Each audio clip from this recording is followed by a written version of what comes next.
This program features live coverage of an African safari and may include animal kills and carcasses. Viewer discretion is advised. Jumbo, everyone. Another beautiful morning coming to you from the Masai Mara. These are the plains of the Mara Triangle, East Africa, Kenya. And are you ready for your own live safari from the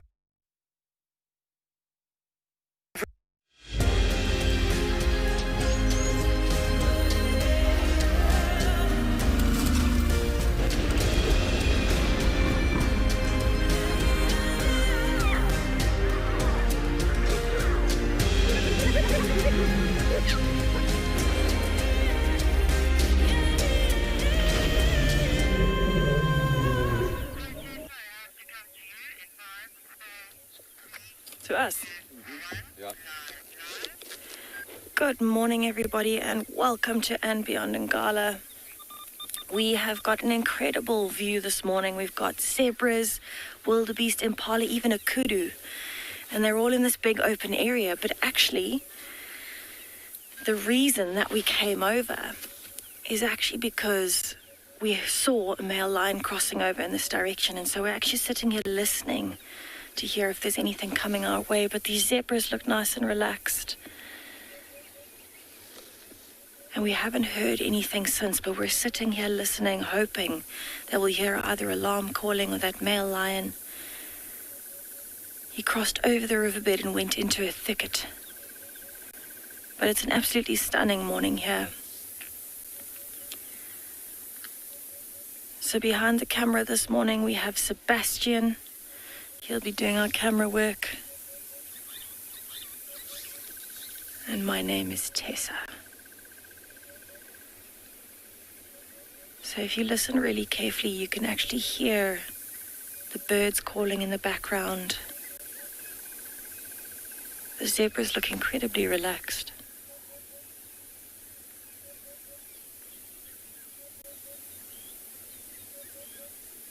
It's just stunning hearing this dawn chorus in the background.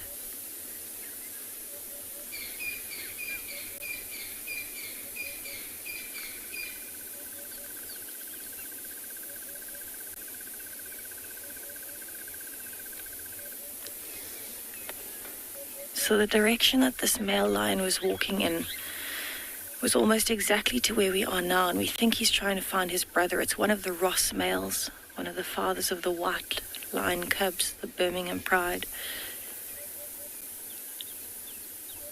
And he was walking straight over this way.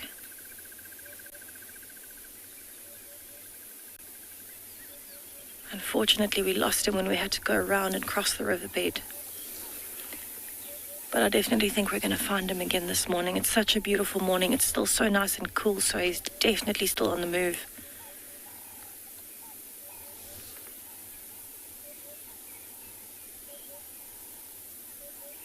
So even though these animals are quite relaxed around us, doesn't necessarily mean that he's not close by. It might just mean that maybe the wind direction is different, so they can't smell him. But he was calling every few minutes. He was calling and calling, so I think he's trying to find his brother. And if these zebras were to hear that, they might become very alert.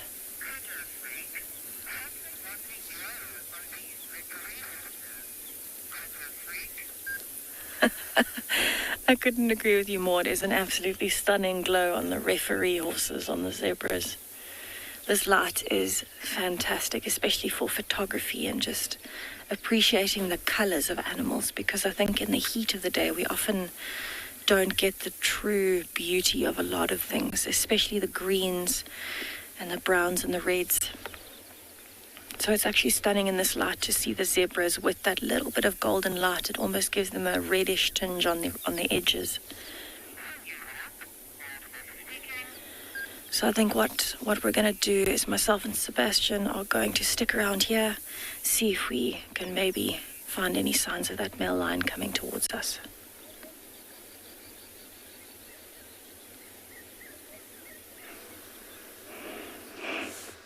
Well, good luck, Tessa, finding those lions. Yes, it is a beautiful morning here in the Mara Triangle.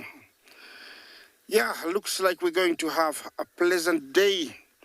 We've started our temperatures at 16 degrees Celsius, but definitely I'm sure it's gonna rise later on this afternoon. And look at that beautiful sight I have there. Bananitis trees, never mistake them for acacia trees. Just beautiful and lovely sunlight. Jumbo, my name is Isaac, and on camera I have Bungay. And today we are on a mission to find Ellis and maybe some lions. We'll be updating you about Bahati because I'm gonna be looking for him and everything else that is available, around here. But to start with, I have a nice head of elephants. But before I go to elephants, please remember to talk to us on hashtag Wild Earth Kids Question at Kids Question, at Wild Earth TV, also at FC. Don't forget to get to our website also and send in your questions. There's so many, they will analyze them and they will be answered in due time. But it's such a beautiful morning. The sun is just right. Look at that magnificent view we have here. A beautiful herd of Ellis with lots of lily fans. I cannot stop telling you that this year we've had a nice baby boom. Look at that, how many there are here.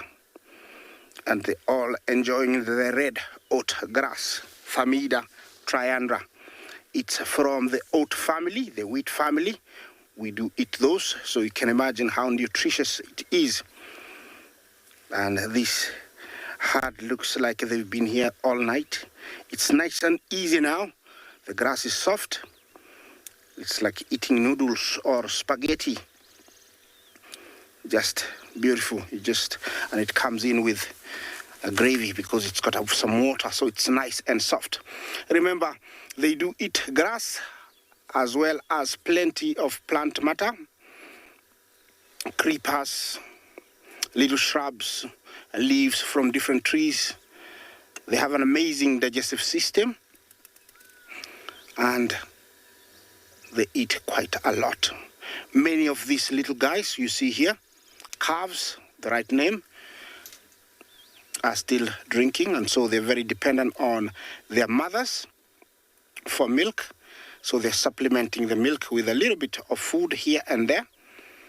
And it's a perfect time before they stop at the age of about 2.5, 3, when they've come fully independent away from milk, or they get wind and they start grazing, browsing, and become part of the herd. By then, at around, when the young one is around 5, the female will be ready to give birth to another youngster. Yeah, it looks like over here they're really enjoying and taking it easy. I'm sure the sun is also nice on their backs after a whole night of rain and wetness. Oh, we know this female. I know her. I've never given her a name, but she's a commoner and a local. I've seen her quite some years, over 20 years now. I've always seen her since she was young. So it's always nice to see her. Well, I think I'm going to move on. It's nice to spot a lion right now, so I'm going to move on. And while I do that, let's take you to another live location.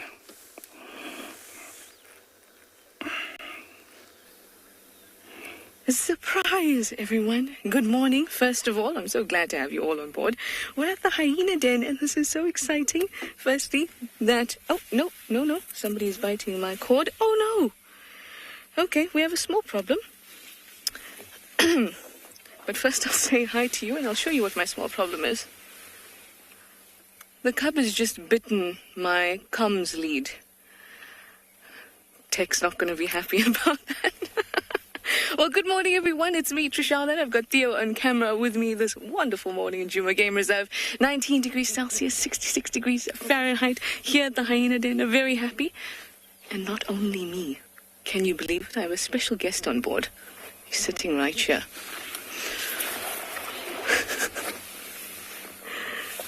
This, everyone, is Michelle. If you don't know who Michelle is, then you will. He is the general manager at Juma. Hello and good morning, Michelle. Morning, Trish, and morning to everybody around the world. lovely to be, or flattered to be invited to join this early morning safari. Many memories over 22 years that Juma has been in a symbiotic relationship, a mutualistic relationship that benefited both Wild Earth and Juma over the years, and it's lovely to join Theo and Trish on drive this morning. Oh, yes. And all the excitement of my lead being broken, and Michelle, I forgot to say, Theo is on camera with me this lovely morning, and he's going to be guiding me through comms, at least for this segment. But we have the lovely hyenas, and I'm so glad. So it looks like we have Comet, who's the adult around. There's none of the females around. He's babysitting. He's potentially a father, or the father of some of these cubs. Particularly Ribbons 2, at least those are the ones I can speak for. And Ribbons 2 are not around at the moment, actually. So we've got Hearts 2. And this tiny one here, that's a Corky's little girl. Oh, I'm sure you are as happy as I am. So happy. I know Lauren's been trying to go to the den, and she told me that it's been difficult because they've been moving a lot, and that'll happen as they grow. Parents and adults will spend less time with these cubs, and then the cubs start moving with them too. I've heard little whoops around camp, which is very cute, which obviously means that they're moving.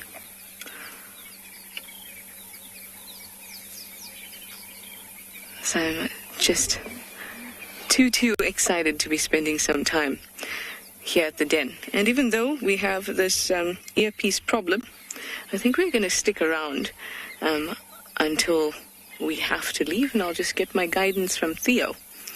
If that works, I'm sure FC will help me with that. So curious. They came straight up to us when we arrived.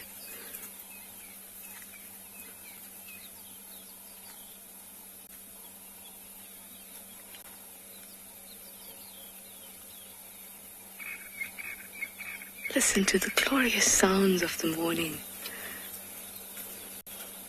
And watch these hyenas investigate. Now to the back of the vehicle. There's a Cometus. Oh, you bad, you tech not happy with you. No.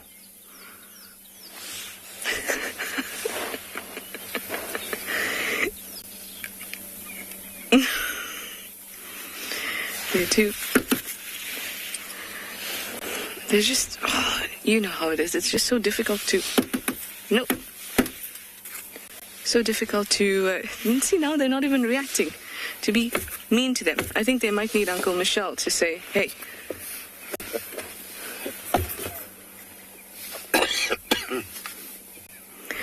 They've become so used to us and the vehicles, which is obviously something that you don't want them to take into adulthood, because not everybody may love hyenas the way we do, but they're also in a protected area, and nobody here is ever going to harm them. So it's kind of let them explore, let them be curious. Here's the little one.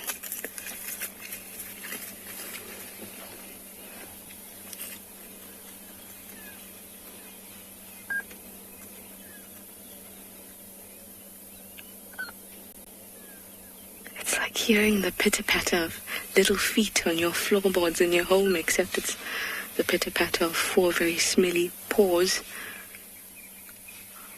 on the road. All right. Well, something gave them a little bit of a spook, but we're going to stick around and try and figure out how to fix this comm stuff. And we'll send you somewhere else for now.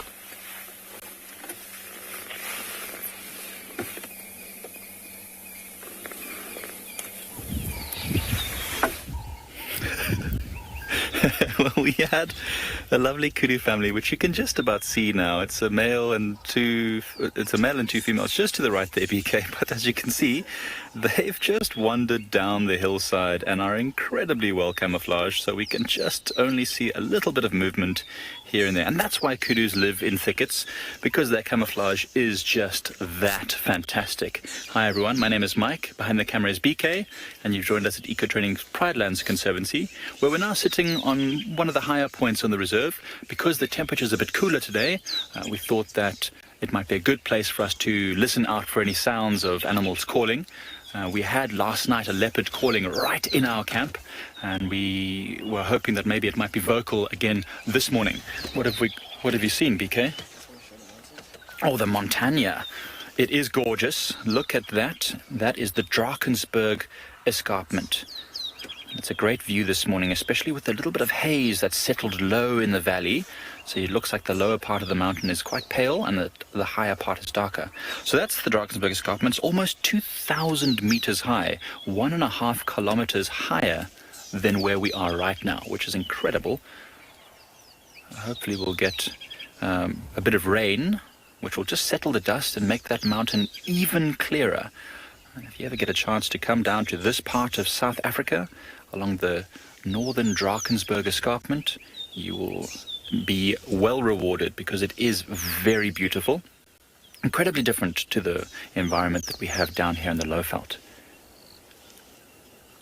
Not much going on apart from a few birds calling around us right now, but we'll make our way down off of this high point and start to make our way down into the lower areas of Pridelands, and hopefully come right with that little bit of a leopard.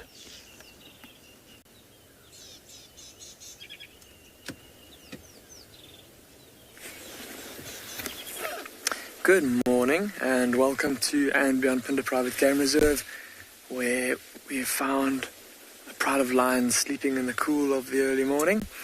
My name is Damon, and behind the camera this morning is Craig.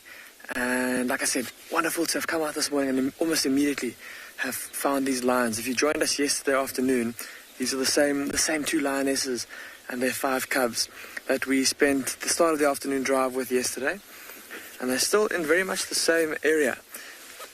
Still up on the edge of this big ravine. But all looking a lot less active than they were yesterday afternoon. Look at those cubs. They've all got their own little... looks like they've all got their own favorite sleeping posture. This cub closest to us, lying with her chin tilted up towards the sky. And then her sibling to the right, looking like he's using that little mound of earth as a pillow.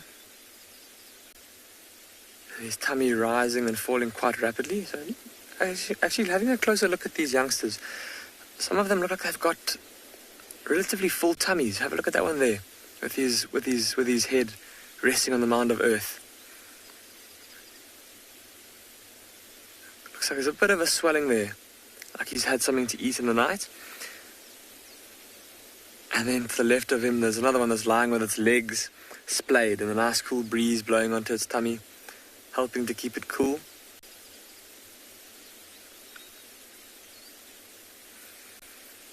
And the lionesses, I've had a look at them through my binoculars. It doesn't seem like they've had anything large to eat. There's a slight bulge in their bellies, so they might have caught something maybe a bit smaller yesterday evening, maybe an Inyala or an Impala, something just to hold them over. What's interesting to note though is, for those of you that joined us yesterday, I was talking about how this particular pride of lions this particular pride of lions seems to have fragmented slightly, where these two lionesses are keeping their youngsters away from the other lionesses in their pride, or themselves kind of isolating themselves. And I mentioned that there were 2 other lionesses in the pride, one of which had given birth and one of which was pregnant. Now, that pregnant lioness is actually here too. She's difficult to see now, so we'll maybe move a little bit and then try and show her to you. She's quite inconspicuous, but she's lying nearby, concealed behind some rocks, watching over these lions. No doubt they know she's here and vice versa. But it's almost like she's come to seek out the company of her pride. Might be that she's struggling to catch something by herself and she's hoping that that the other two lionesses, her pride mates, are going to go and hunt and that she can join in and then join in the feast if they do catch something. But again, like I said, there's still this almost fragmentation that's very evident because she's not lying with the rest of these lions. But I think because it's still pretty early and still pretty cool and it's just a magnificent spot where these lions are lying, a lovely view behind them, I think that Craig and I are going to spend a bit more time here. See what these lions get up to.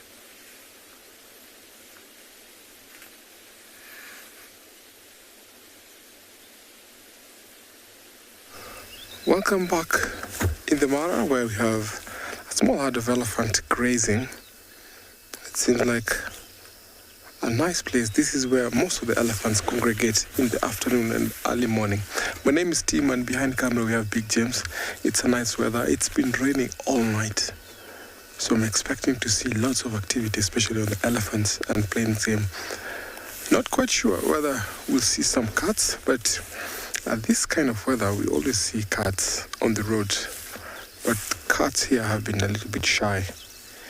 So it will be nice to see a good cat activity. Looks like these elephants gathered here for the night. It's starting to warm up a little bit, and the calves need that warmth. When the calves are that young, they need their mother's protection. They need their mother's milk.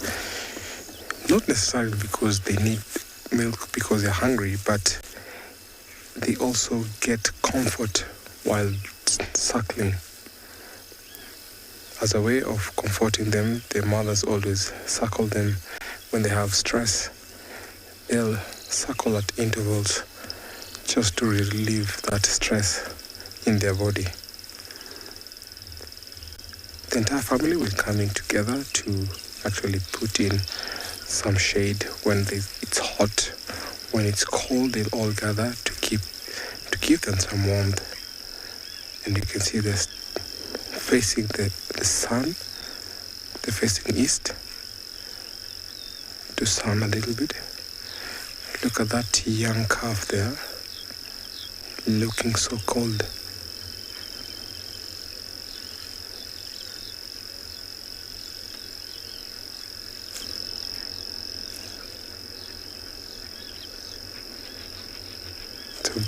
Beautiful morning. I can hear the rollers calling. I can hear the ringneck dove calling. Lots of crickets. Corky francolin. Wow, lots of birds.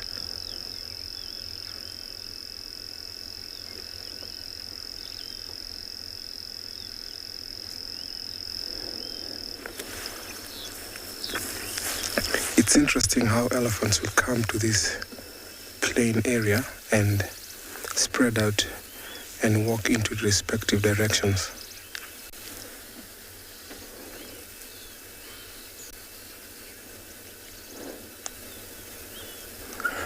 Stuck in bed, thank you for your question. Do elephants get ear infection for swimming in water?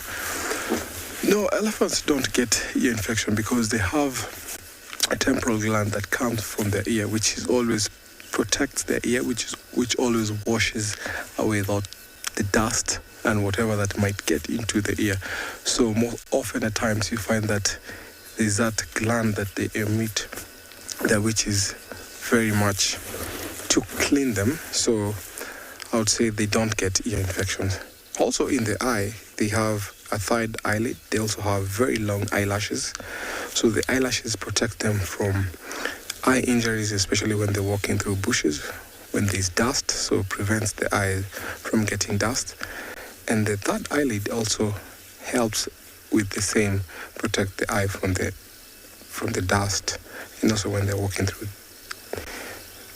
bushes, and sometimes also when getting in the water. So they are very well protected on those senses, ear and eyes.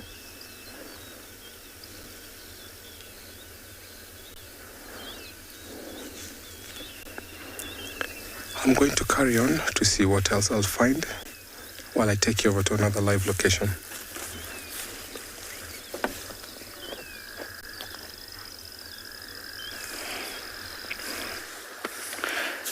Well, from elephants to hippos. And here I have one displaced hippo. I don't know if that is the right word to use on him, because at the moment I think I'm the one who's displaced, because there is water everywhere. And he has decided to find a spot almost in the middle of the road. He was lying and he really surprised me. Just woke up, and this is the part of the swamp. And right now it's water everywhere. Looks like the Okavango. If you've ever been there, there's water everywhere. I was there a few years back and it looked like this. Water, water, water everywhere. This guy is out in the open. I don't blame him. There is enough places for him to hide anytime he wishes. Hippos spend a lot of their time in water. And over here, they have many choices now to choose where they can be, because water is in plentiful. Their skin is not 100% developed, and so they need to keep it moist. I was checking on him with that behavior of raising the head. If he turns around, believe me, I'll be out of here very, very fast.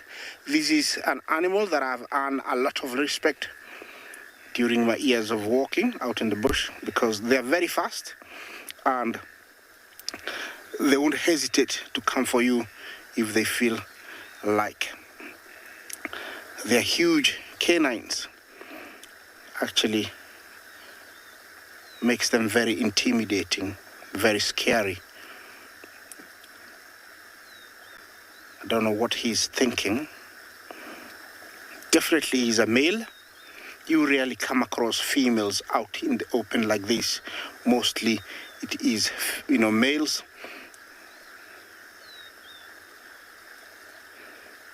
I thought he had an injury, but no, he's okay. Usually they'll try and find a new spot amongst the waters. Okay, he's turned around now. Look at that. It's just beautiful. And they hope to lure some females at night to their new spot and hope to start a new pod. Competition can be very, very high when the population increase, and it has been increasing, and particularly if the males have been born, many of them. So it increases competition, and situations like this occur where they get pushed out to go and start their own colonies, or they've been bitten, they have wounds, they want to heal them. So they come places like this where there's less fish and also less stress. I'll let you enjoy just the little bit of ambience that I have around here. There's water, there's a few birds apart from the hippo walking.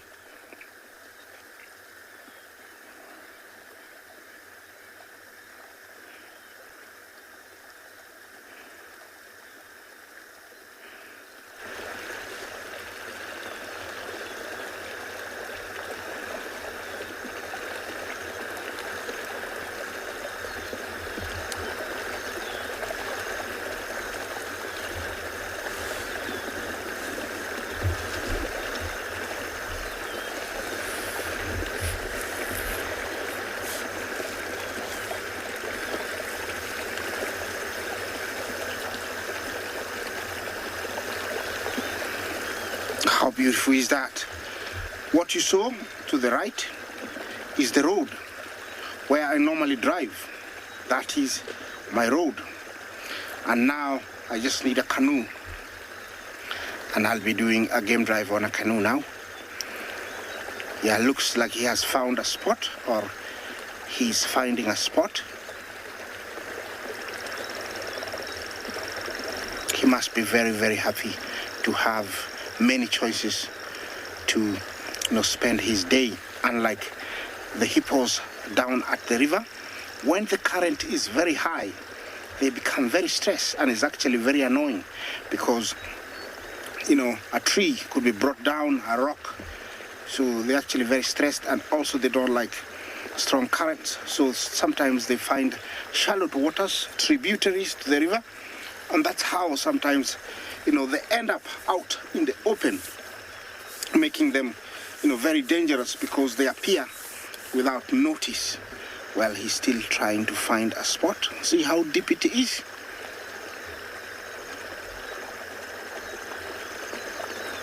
Yeah, quite deep.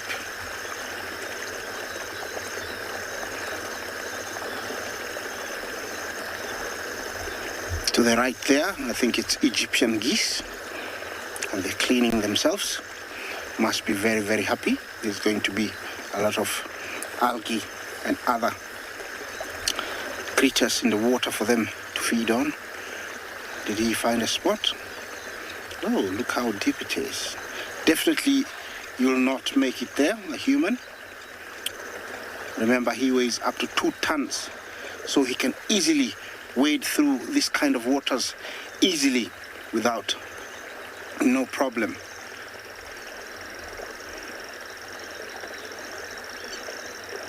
Okay, he's gonna check me again, or maybe he's decided that's the spot.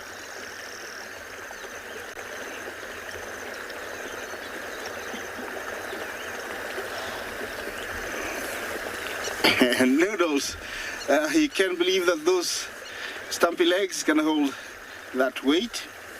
Well, believe me, they are very, very thick bones. Maybe one day I'll find one, a skeleton, and I'll share the bones, the size of the bones. They're so thick and short, I think making them efficient enough to hold that weight. I think he has thought of that spot to be nice because he has turned. Look at that. That is my spot, he's decided. And he likes it when the fresh water hits him. Interesting. Yeah, that's how quickly, a big animal like that can hide itself. And making it so dangerous. Look at that.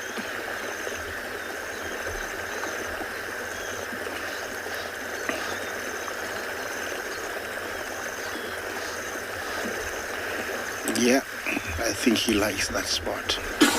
Definitely he does.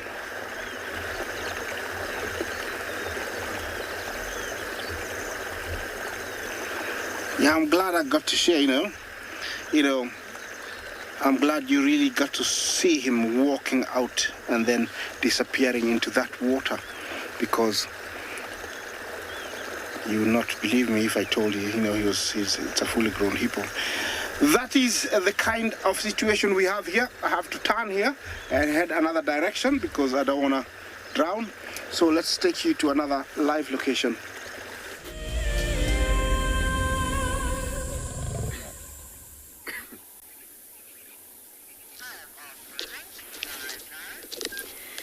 Welcome back to And Beyond Ngala, everybody. So it turns out that this Ross male actually fooled us a little bit. So we went around to where those zebras were in that clearing looking for him. And he had actually changed direction. So we came back to the last place that we saw him and kind of spent a little bit of time moving around. And actually Sebastian spotted him. And he was lying here in the riverbed. Absolutely stunning morning. And, he's just lifted his head. And he's got such a beautiful golden mane. So this is the paler of the 2 Ross males. One of the fathers of the Birmingham Pride cubs. And he was calling earlier, so I think he's looking for his brother or the rest of the Pride. But he's looking nice and relaxed in the riverbed this morning. Absolutely stunning light for him. Especially having such a blonde mane. the last time I saw him, he had a massive belly. They'd definitely eaten something. He's looking a bit more comfortable now. And it's actually quite interesting to see that him and his brother have split again, because the last time I saw him, he was practicing dominance over his brother, a bit of almost a mating display to show a bit of power over his brother. And in fact, he's normally the less dominant of the two, so it's interesting to see that they've split again. Maybe they had a bit of a fight.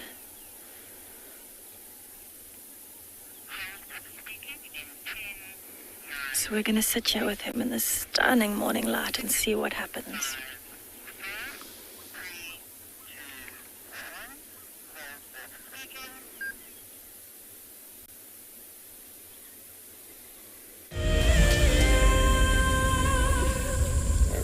Yeah. What have you sort of felt with seeing these guys evolve or develop over the last 8 years? Yeah, they're all going to come.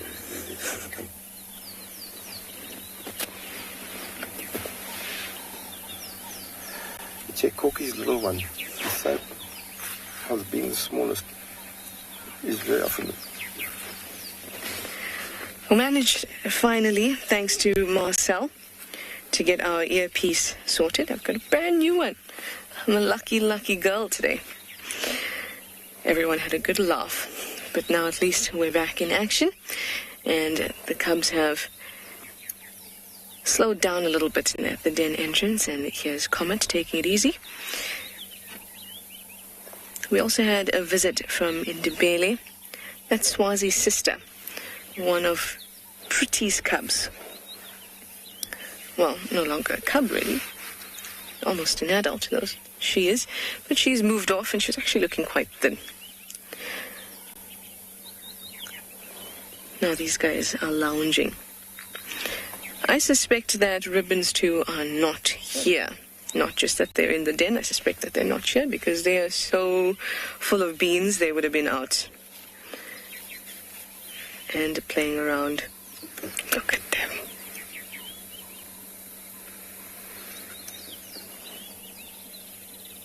Everyone's just enjoying the very beautiful morning, including us. Comet's got a bit of blood on his face, and his belly looks really nice and full.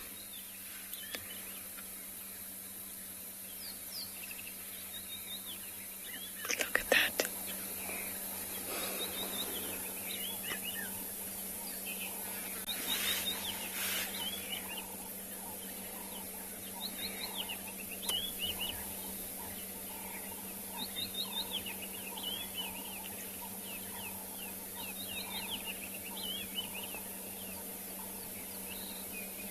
You can hear the lovely birds.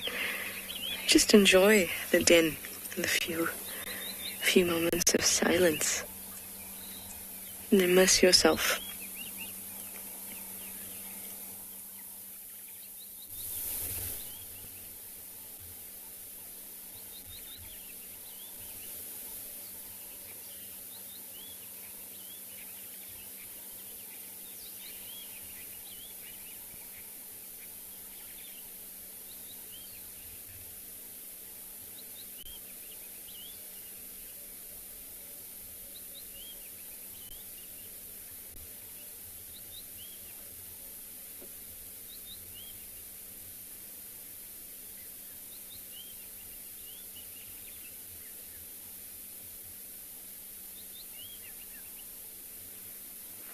Isn't it just peaceful?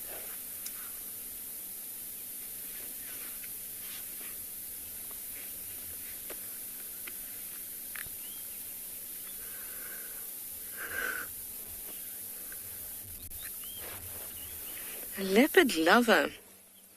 You say they always seem to bring the hyenas out. Are they my spirit animal? Perhaps. I can't pick. Don't ever ask me to pick a favorite or to pick. I'm very bad at decisions. Especially ones that involve picking from all the animals in the world. How could I? I think, though, leopard lover. Chameleon is close.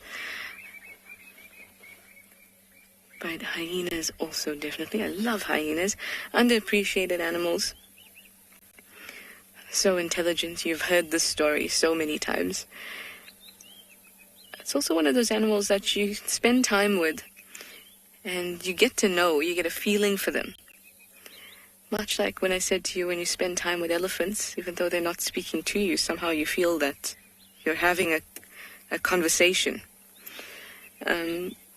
With hyenas, I feel a little bit in the same way, not as intensely as with elephants, but I do feel the same way. Definitely some recognition that goes on.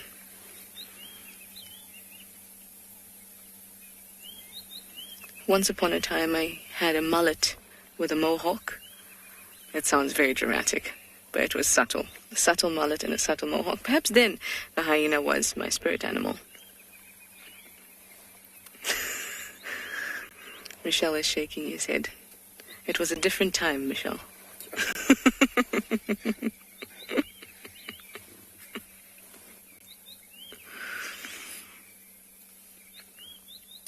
I hope that the viewer, lions ate my mum. I hope that you're watching, because as soon as my earpiece got bitten, I thought, oh, if I was a viewer, I'd call myself hyena ate my earpiece. Hope you found it as funny as I did. I found it very funny. Everything is super chilled. Don't you like it? I certainly do. We'll see if we can get around. They've all moved to some bushes now. We'll get around and get a nice view. Oh no, don't go anywhere, Comet. Right, well, we can hopefully be able to stick around here.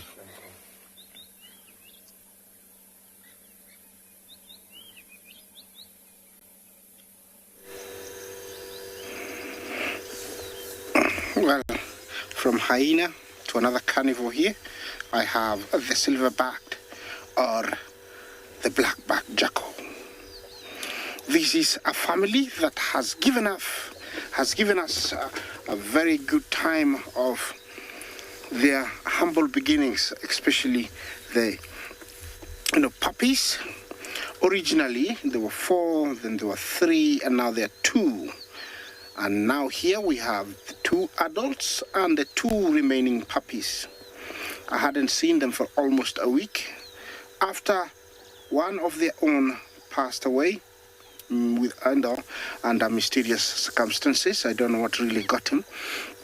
We lost them, and I think they panicked and moved away from this area, but they have come back. You can definitely tell that the one to the right is the puppy, and one of the adults. One of the adults here, you can see the colors are very different, but the puppies are almost adults now. They're almost about 4 months. And soon, at the age of about 6, they'll start following their parents to forage. They feed on carrion, or they do scavenge. They feed on berries, small insects, even rodents are very, very welcome. One thing about them is they carry disease. Jackals, they carry, rabies. They're one of the biggest carriers. Although I don't think all of them have got rabies, because over here we don't have it. And they do hunt. They're very efficient hunters. They pair for life, and they can be very, very vocal. For defense, they're very, very fast, and they can turn at very sharp angles. They can dodge, their prey by darting and dodging.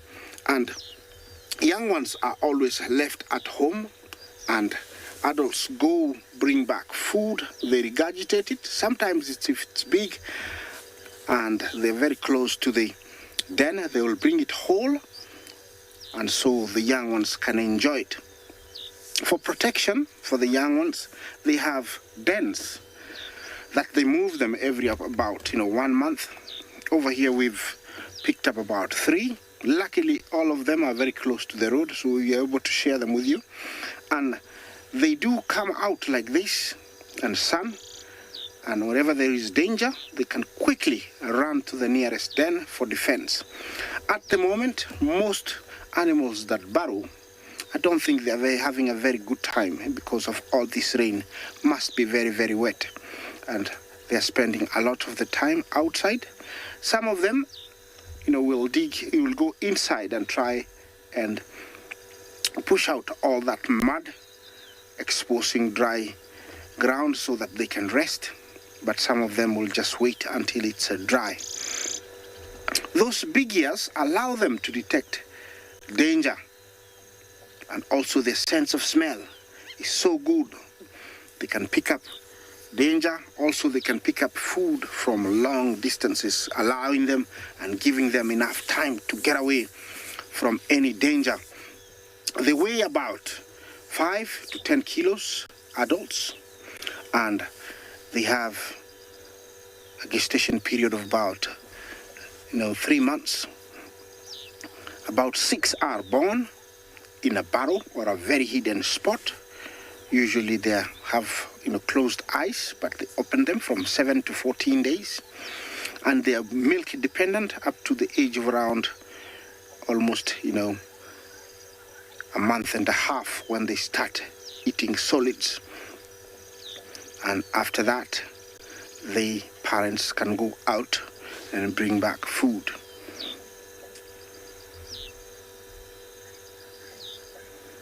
They can quickly disappear in the long grass like that. You can see how their ears move around like a radar, picking up any slightest noise.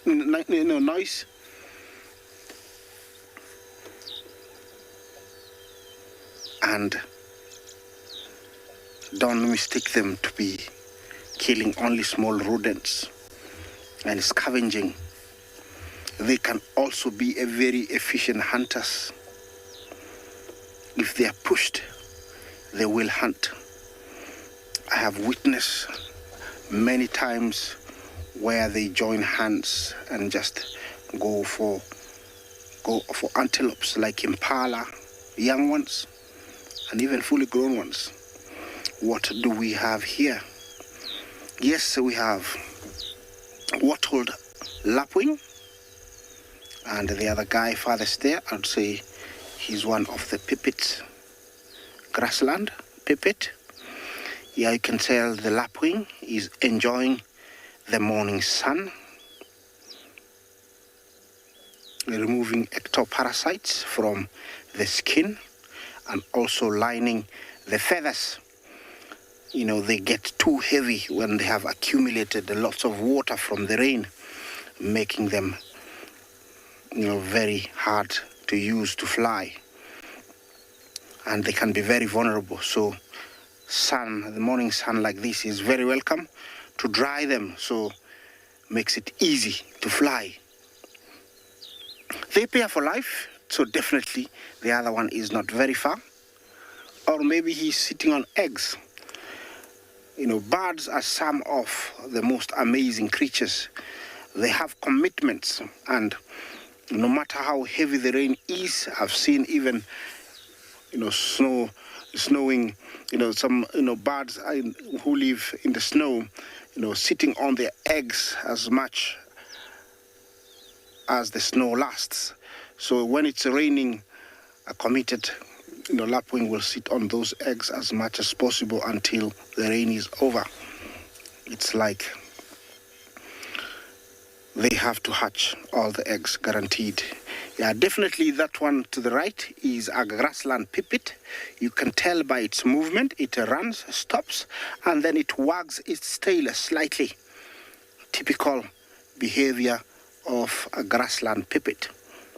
When it stops, you'll see that. It will bob the tail. Can you move again for us? Let's see. Or maybe I will confirm with my binoculars.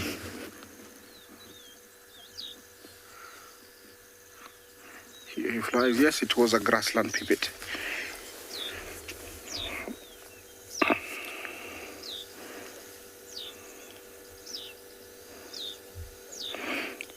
Miken, did you say funny? Well, I don't know. I don't know why you say that. I think they're very cute. They have these wattles that hang in front of their beaks. They resemble, a beard, but they're farther up towards, the end of the beak, and they hang down. And during breeding, they can actually be longer and bright yellow. I think they do attract the females because the males does have them. I'm gonna try and get closer. So maybe you can see those wattles. I don't know if he'll wait for us or he's dry enough to just take off. Okay, let's see.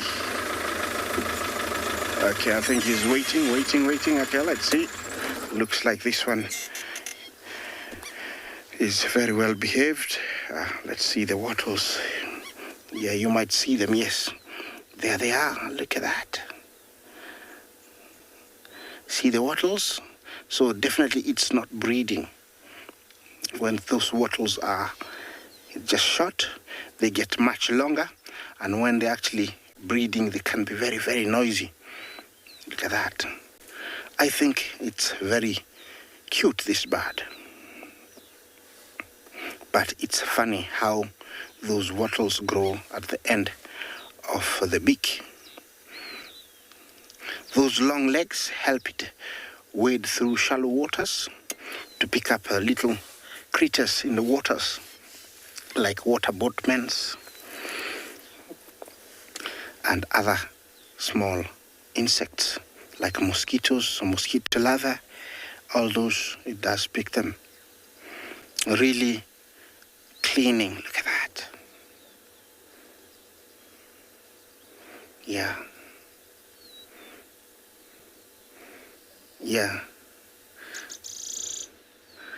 Definitely it is taking advantage of the wetness to take care of whatever has been extracted by, the moisture from the water. Okay, I'm gonna move on. While I do that, let's take you to another live location.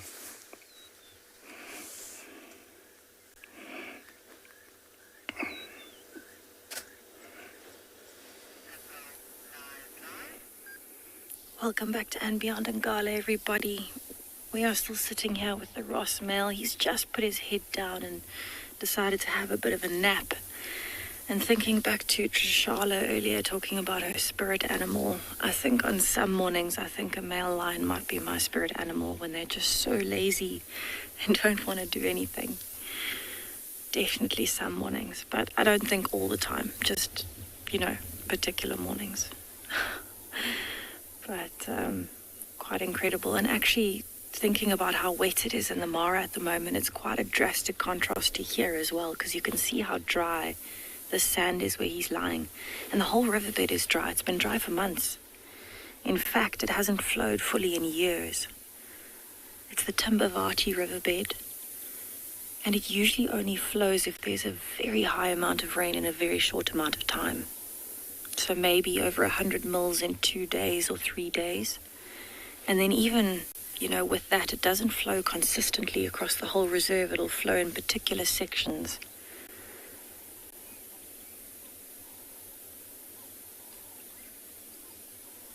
So it's actually quite stunning to be sitting here, because as much as he's relaxing and he's having a nice snooze, we've got a lot of sounds around us. We can see beautiful scenery. And actually, if you have a listen, you can hear a whole lot of different bird species that are still doing their dawn chorus.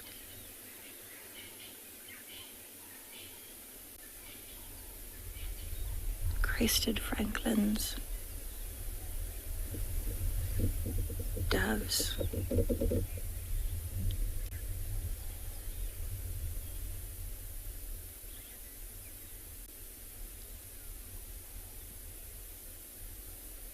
could hear a fork-tailed drongo just now. There's a Burchell starling in the background. Absolutely stunning.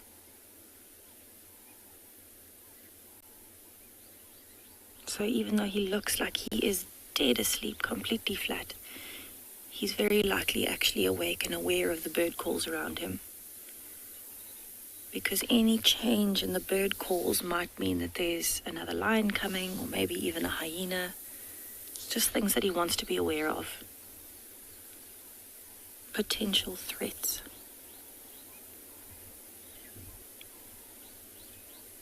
I think one of my favorite things about this particular male, he's already around 8 years old, so his mane actually should be a little bit darker, but I actually really enjoy that he is so blonde. He's so pale. I think it's absolutely stunning, especially when you look at him in this light. It really brings that beautiful golden red glow.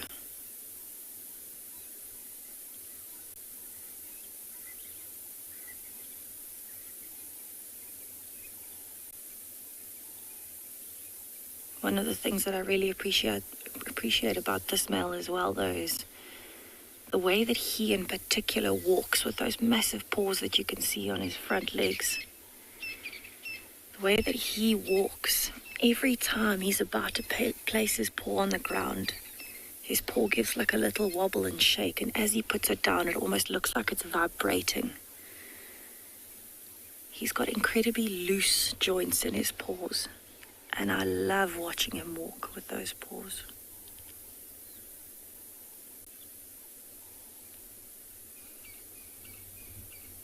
But he does look incredibly nice and relaxed. I think this morning I wouldn't mind being a male lion sleeping in the riverbed in the sun with all these beautiful sounds. We'll stay with him for a while longer and see, maybe he might lift his head a bit later.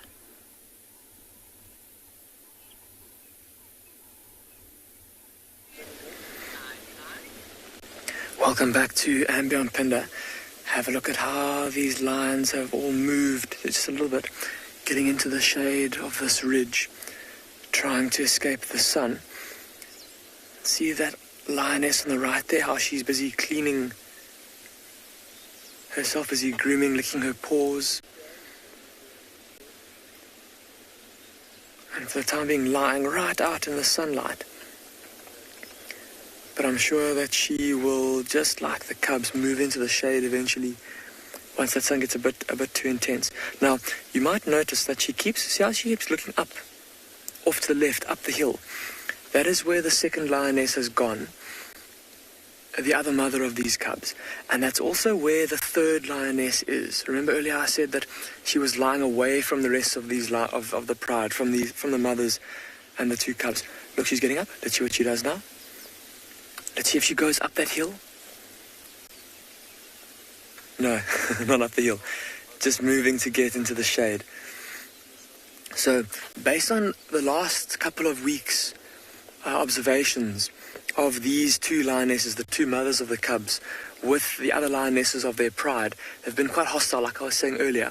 And so when the second lioness, or the second mother, moved up the hill to go towards that third lioness, we were expecting fireworks, expecting growls, and hostile interactions. But that wasn't the case. There was actually quite a friendly greeting where the lionesses were rubbing heads and smelling each other. So good to know that the pride hasn't, broken up completely. It's, I think, more just a case of this third lioness that's been joining, or that has joined the rest of the pride for the morning. Just a case of her being pregnant and starting to look for a spot to den to give birth. It's maybe why she's spending more time away. But good to see that there isn't any hostile interactions between them. So they are still a functional unit.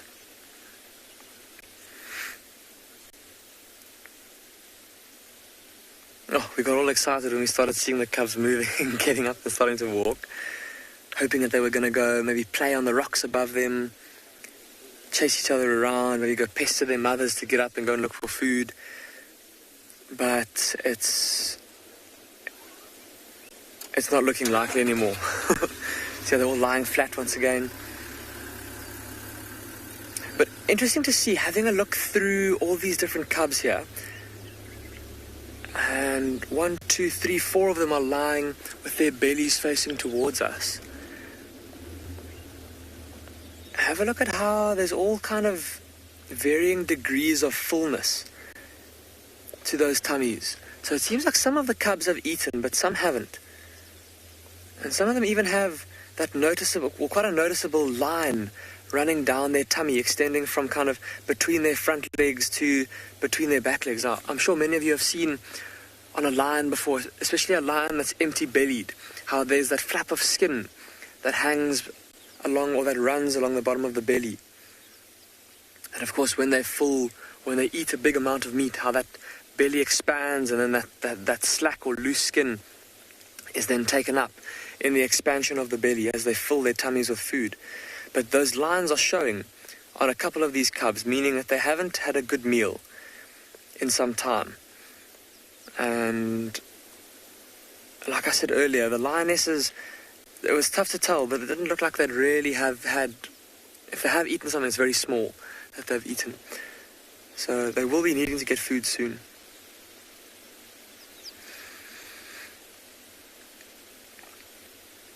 Yeah, just having a closer look, it looks like it's at least two of the cubs. That line running down their belly is quite pronounced. And I wonder if it's not related to, I don't know if any of the other guides from Phinda have been telling you about what's happened with this particular pride of lions in the last couple of weeks. But recently, there were two intruding male lions that came into their territory, the two dominant male lions from the far north of our reserve. They ventured very far south into the core territory of this pride of lions. And these are males that, to our knowledge, these lionesses have never met before. They're certainly not the dominant males that move with this pride of lions. And pretty shortly after those two males were seen, these lions disappeared. They vanished. We couldn't find them. We found tracks of them running all over the place. And when we eventually did find them again, there were only two cubs with the lionesses.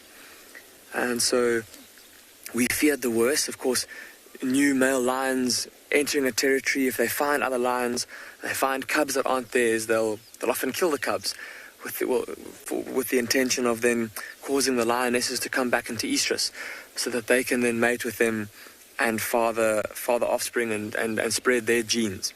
So we were convinced that these two new males, or these two intruding males, had killed the cubs in an attempt to try and take over this pride.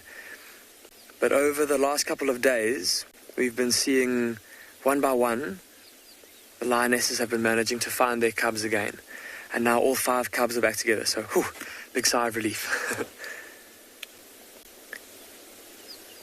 But it took quite some time. So initially there were just 2 cubs, and then a day later there were 3, and a day later there were 4. And then it's taken about 2 days since then for that 5th one to pop up. It's a shame, probably lost, wandering around, or perhaps it even managed to find a safe spot, a spot that it knew that its mothers would come back to eventually, and it just waited there. But I think as the sun climbs, these lions are going to find themselves having to move again to get better shade, and when that happens, it might be quite interesting to see what they get up to and what they do. So Craig and I are going to spend a bit longer here.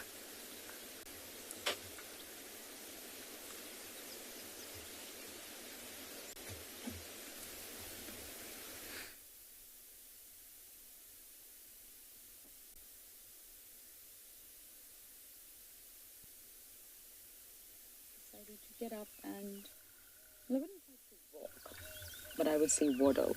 She waddled off behind Mum, and unfortunately we can no longer see her anymore. On this beautiful, glorious day here in Tswalu Kalahari Reserve. My name is Lauren, and I do have a cat on camera today.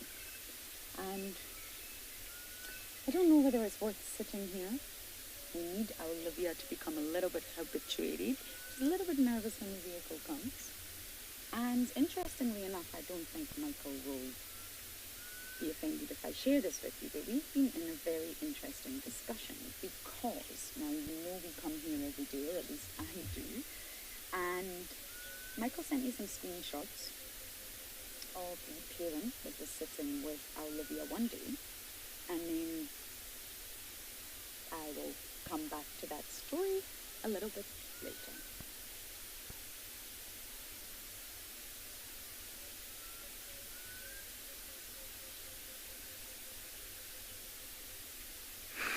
Welcome back to Ambient Pinda. Our lions haven't moved too much. Oh, just as I said, that the old lioness getting up there a little bit. And look at how the cubs... Never mind, that was maybe a bit ambitious with my statement that she was maybe going to get up and move. But see how when she moved, just that slight changing of her body posture, how it got the attention of that one cub there, who was asleep, but he heard Mom moving, and he's rolled over to have a look at her to see what she's going to do. Are you going to get up, Mum? Are you going to go find food for us? Are you going to let me come and suckle? Shame for these little lion cubs growing as quickly as they are. Any opportunity to get any kind of food, any kind of sustenance, they'll take it.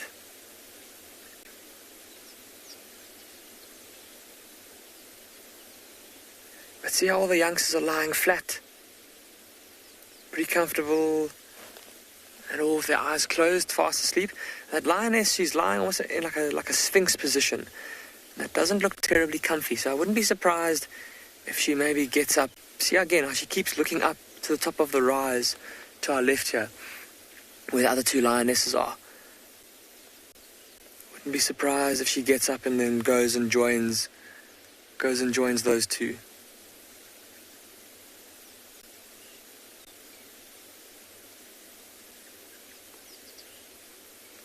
But I don't think it's going to happen anytime soon now. Looking at her, she's closed her eyes again.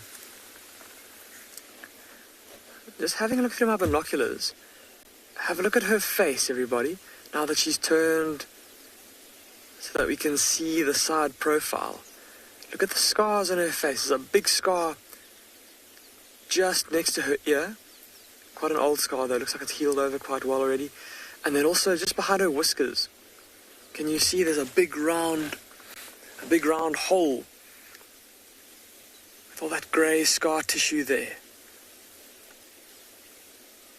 Another scar that looks, no, not too bad, but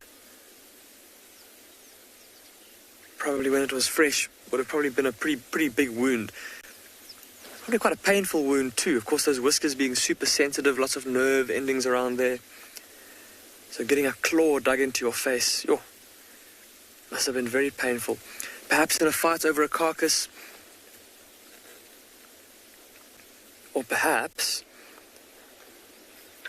in a fight with another lioness.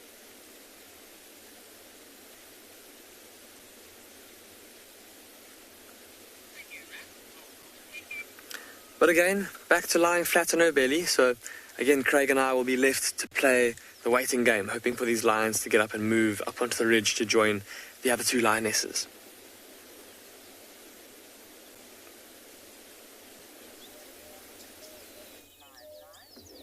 We have a very naughty blue-eared starling interrupting Missy's work here. I wouldn't do that if I was you, starling. He jumped right onto the nest. Now, just to continue what I was saying, I don't think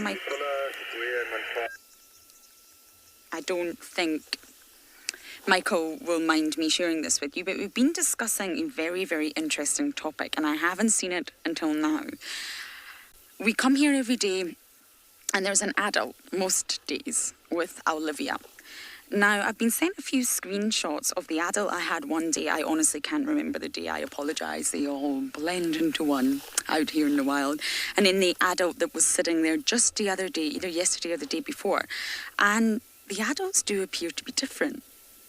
Of course, this, I believe, is Mom. I wonder if one day we came here and Dad was sitting on the nest. Now, are you collecting the feathers? Oh, Starling, what are you going to do with all these lovely feathers?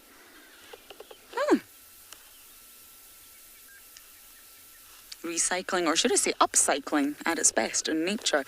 But yes, if any of you have any thoughts, please share them with me. I've got the screenshots, but if you have some screenshots of your own, have a look.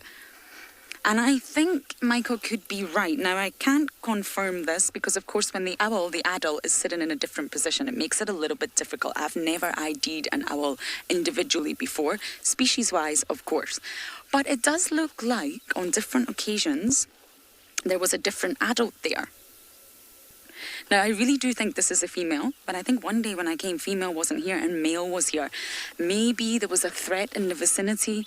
Maybe there was another raptor in the area. There was a snake. There was alarm calls. There was a monitor lizard. I don't know. And I wonder if the male, Papawig, came down to protect Olivia. Now, I can't say anything conclusively, but it's just a theory. And looking at the screenshots, I think Michael Fleetwood could be right. Which is actually really fascinating because I never thought of that before. So I think we need to start collecting screenshots of the adults and actually really coming up with key identification features to identify the male and to identify the female. Now, from the screenshots I have, the only sort of way I can describe it, there's a real difference in the forehead, if you like, in between the eyes. The female always looks like she's smiling. She has a much gentler, relaxed face. And the other screenshot of the other individual has a more grumpy appearance, shall we say. And that section in the forehead between the eyes is very different. I could be wrong, but I think we might be onto something here, which is really interesting because this development of the story that we have here with the Wig family is new for us all. I think we're all learning more and more about spotted eagle owls than we ever thought was possible. So Olivia is hiding, unfortunately, but I think we need to start collecting screenshots of the adults too, as well as Olivia. I think this is a female. I think she's a little bit whiter than the male.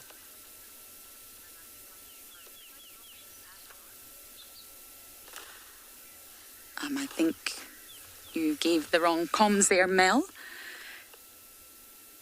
But yeah, so I think we are going to leave Missy's wig alone for a little while and come back later and hopefully get some views of Olivia. She's looking big. She's starting to get the barring on the feathers. She's standing for sure and waddling from one part of the nest to the other.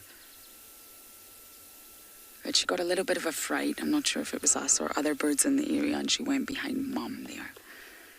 Or who I at least think is Mom. So we're going to go for a bumble, but I do think we will be back a little bit later.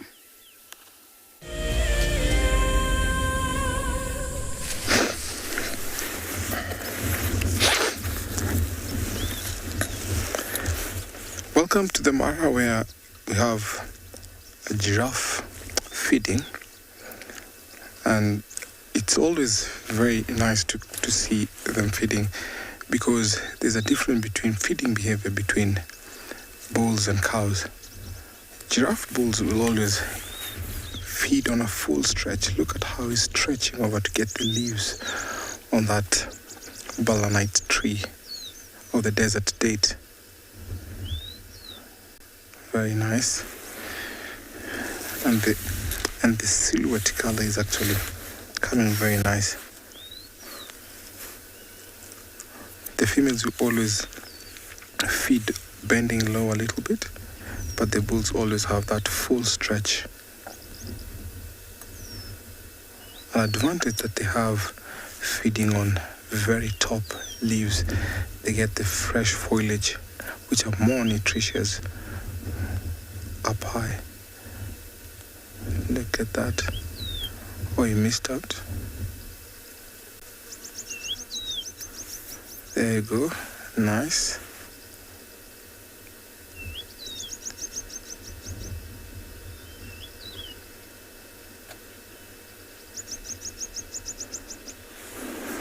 And bulls are always taller than females, and you find that they have that advantage of feeding in such a manner.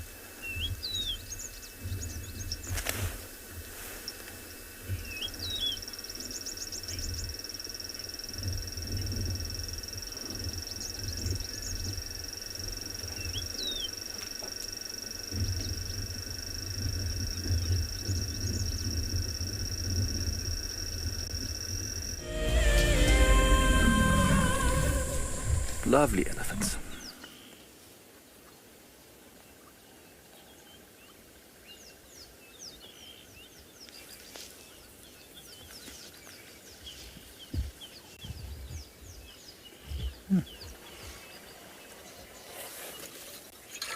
Oh, look at that.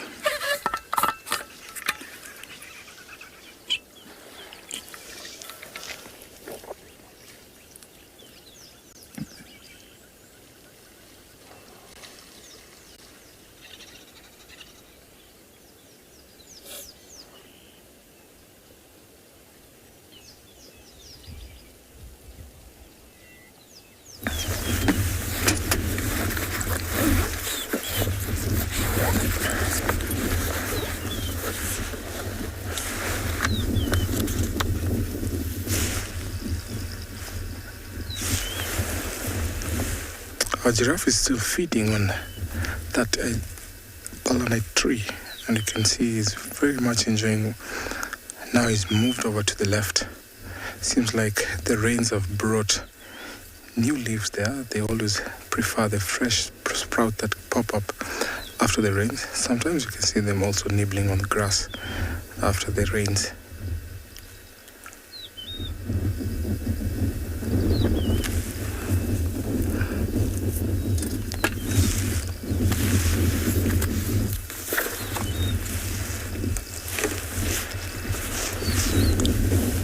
Despite always sometimes looking at the genitalia, you can tell a bull from a cow by looking at the posture.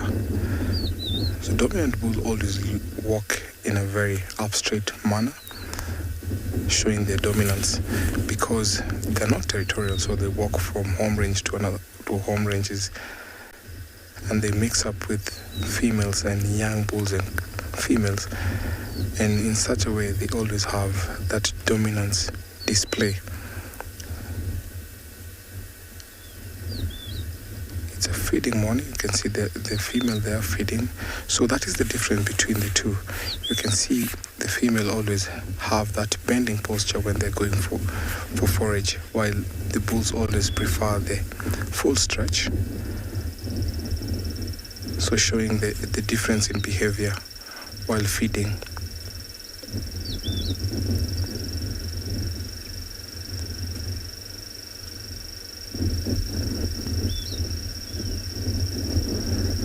That tree is preferred by elephants and giraffes, and sometimes also baboons and monkeys when eat fruits. They're very nice, hard fruits. So when they're small, the baboons will always prefer coming to feed. Always got something there.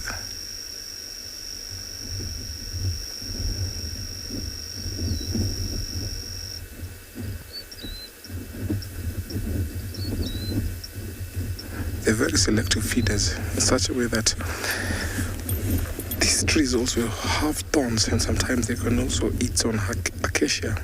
So the thorns will always be spit out. They always prefer the fresh foliage, and then whatever they don't like will be dropped down.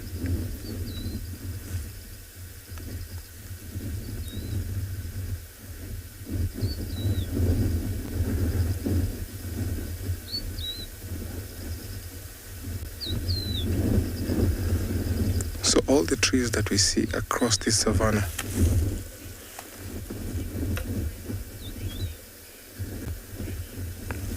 Jenny, do I think it's a mating pair? It's not a mating pair, generally, because if it's a mating pair, what we'll always see, it's where the male will always be courting the female, walking side by side. So this is just normal feeding behavior, where you see the male on the side and the female on the other side.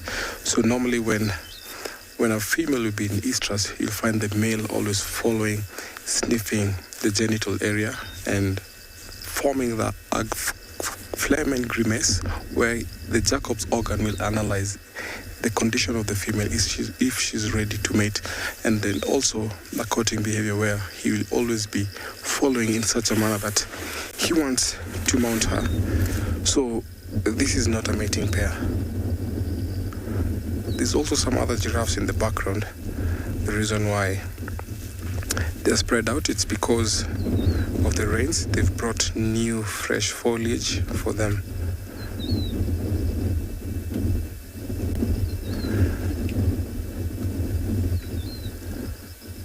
seems like that tree has lots of nutritious leaves for this bull.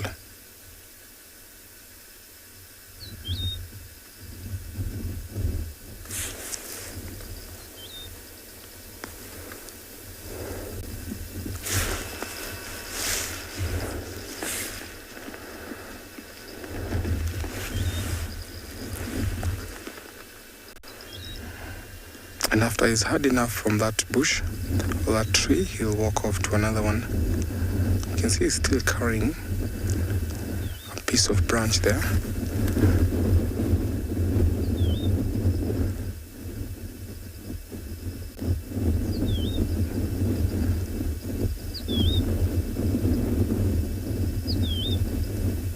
You can see how he's walking in a posture where he's on full stretch.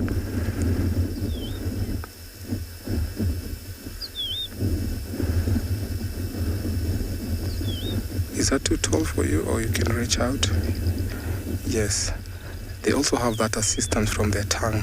Look at that tongue, how long the tongue is. Grabbing the leaves. And the oxpeckers are still doing their daily job, grooming and cleaning the bark. See, they are all lined up on his mane.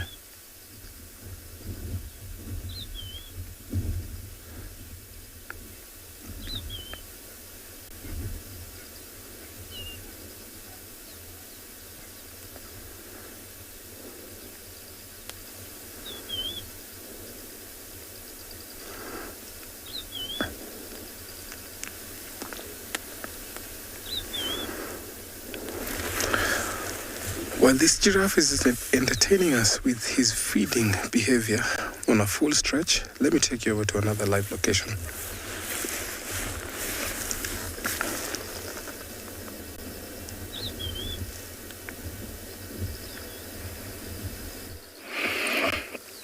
Well, from giraffe to my beautiful scene here that I could not resist sharing with you. What do you think of that?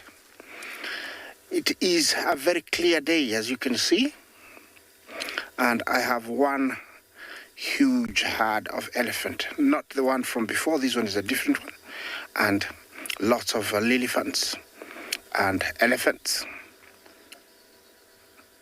It's just beautiful.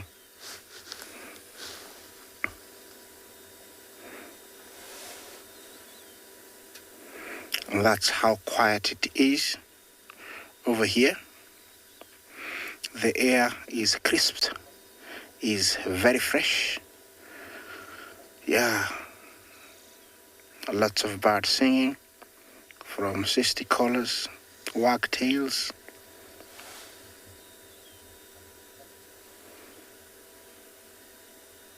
It's a bit hazy down there, but it's gonna clear as it warms up.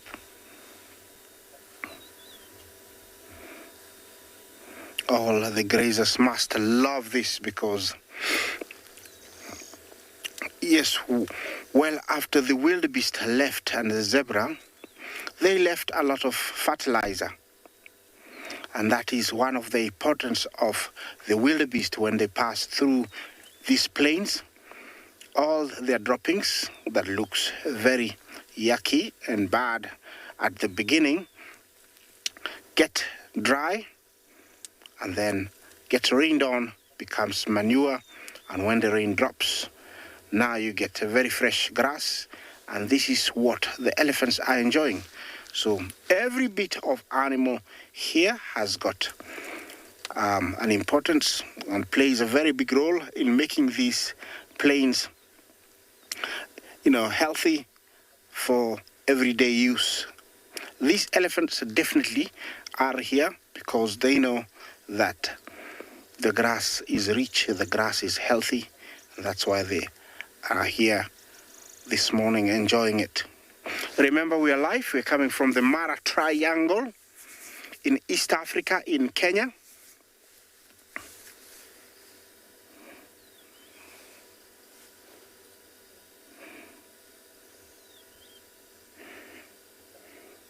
Jolly Whiskey, you say the elephants make the acacia iconic tree? I actually didn't get the whole, let's see, continuation of the sentence, but I'll maybe talk.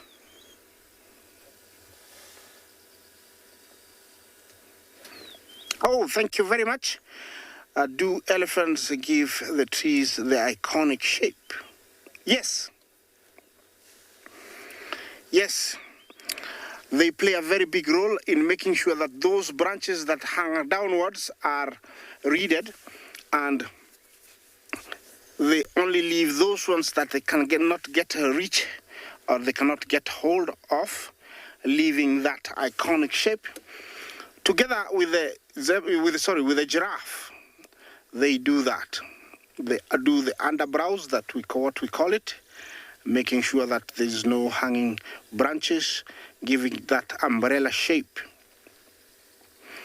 And this is the balanite. It is not the acacia. This part of the Mara, it is the dominant tree.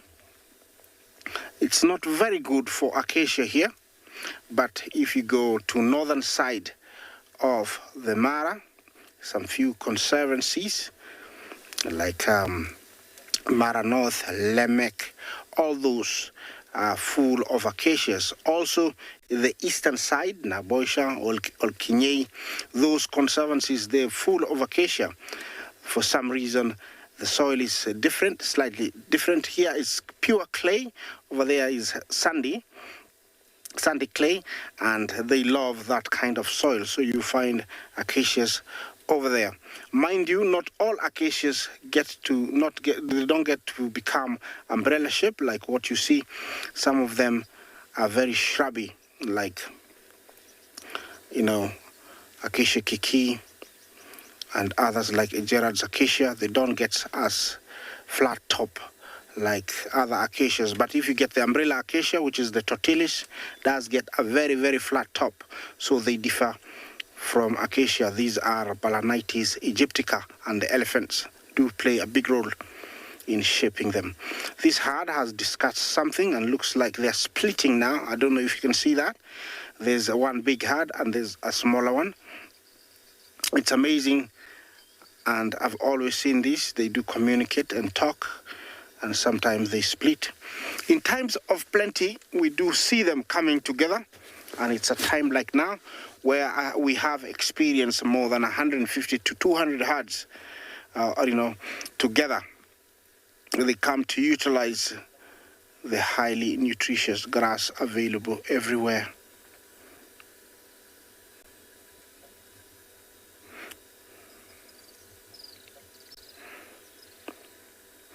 Well, it's just a beautiful sight to see. And what the best thing I can do is to leave you to enjoy it a little bit while we take you to another live location.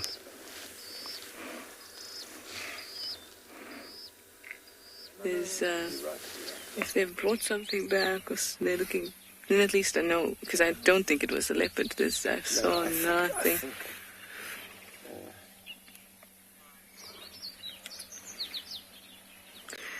We are now here at Treehouse Dam. And we have a head of mongoose. Now we have a full mongoose. Hello, dwarf mongoose. We saw some of them, or at least one of them, going down into the water, to the dam. And I thought, oh, this is it. This is the moment we're going to finally see a dwarf mongoose drink. But alas, it was just foraging. With its buddy here, keeping an eye out for it. So we were pulled away from the den for two reasons. Sorry about that, guys. Make Game Drive Radio. For two reasons.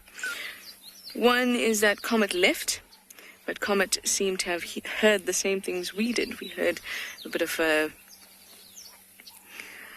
commotion. There was a few alarm calls, a little bit of a bleat. And so we went to investigate, and we found a drag mark, but no leopard tracks. So perhaps we actually heard a hyena hunting, because there are lots of hyena tracks all around. So I'm going to just return it to the den now. So obviously we had to leave because Comet left. and because we heard those sounds. So I'm going to return now and just have a quick look. Maybe something was brought back to the den. Maybe there's some individuals that are extra bloody. It just helps us to close up in our head what has happened. Sometimes when it's open-ended, my curiosity gets the best of me. And I get a little bit obsessive. Not horribly obsessive. If you heard the shh in the background, it was just 2 Egyptian geese that had landed in Treehouse Dam. So our plan is, like I said, to swing back around to the den and see if anything is happening. The dwarf mongoose was very interested in my plan, obviously.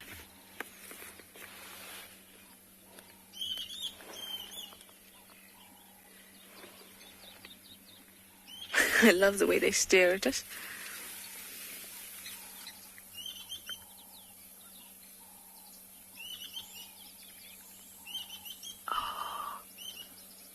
Looks like we have some classes cuckoo. Theo, this is very cool.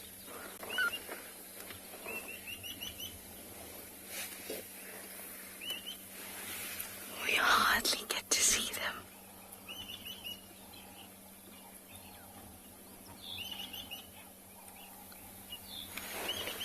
Two of them.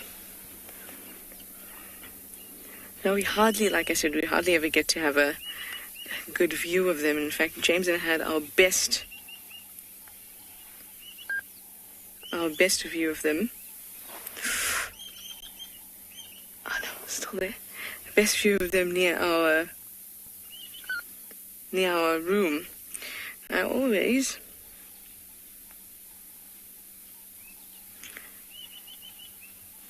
let's have a look at the thing. I always mix up my classes and my Diedrich's cuckoo unless I hear them. Come on. Let's have a good look. I've just got my binos out.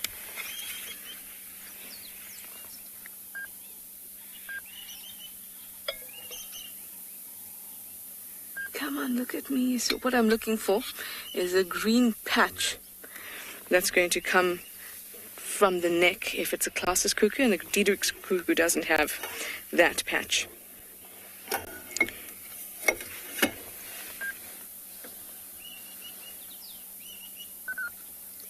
So I would conclude that these are Diederich cuckoo, which is equally cool, might I add. And then we also have a red-billed oxpecker hanging about with them too.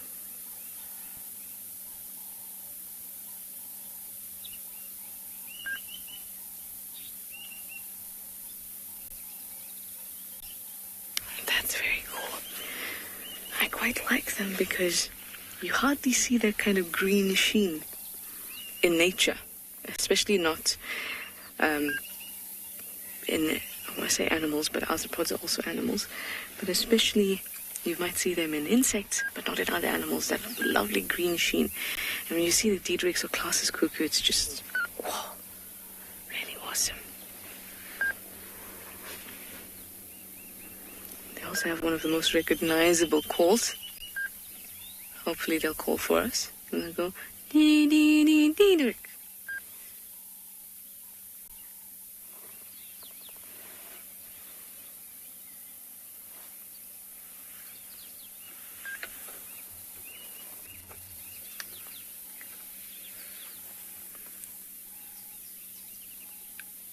Let's just be quiet and have a bit of a listen, because maybe they'll do it for us.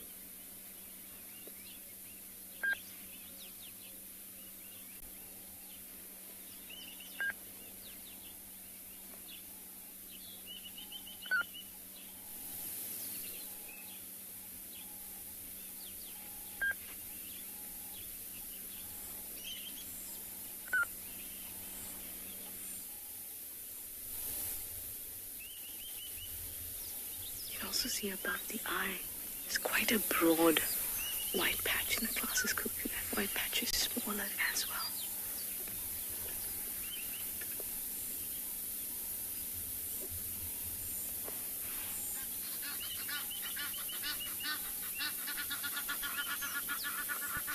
The Egyptian geese are now competing with them. Oh, there's a fight. There's a fight.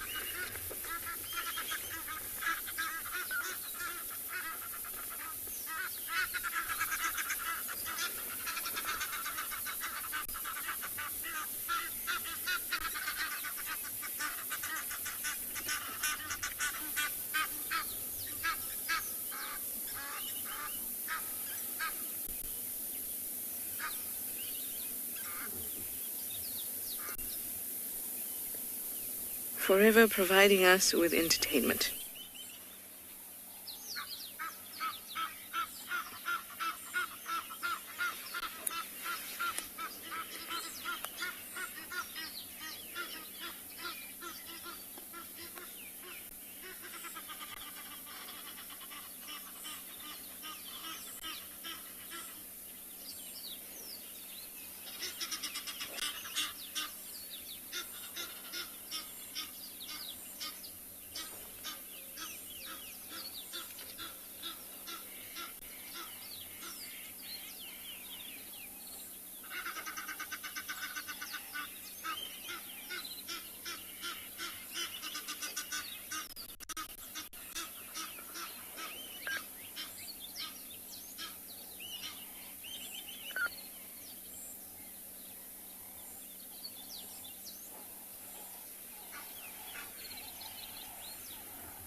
Lisa, you'd like to know what they're fighting about?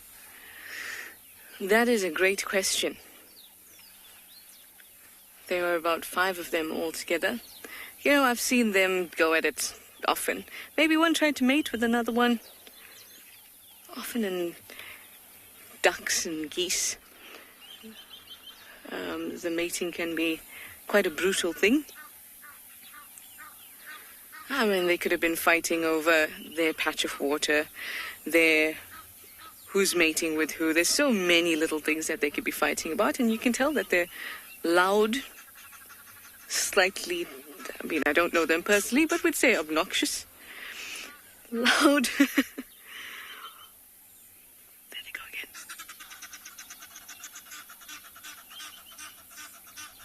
So something could just irritate them. And those types of animals, unfortunately. Not unfortunately, you have to have a bit of both, right?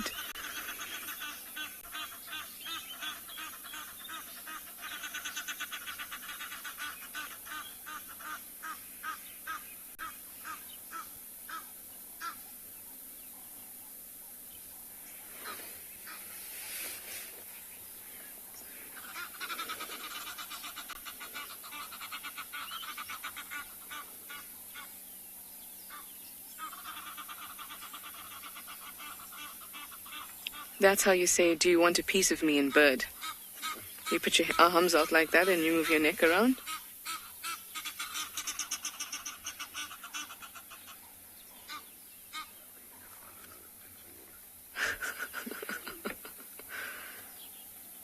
Okay, it's calmed down. We've only got one couple left.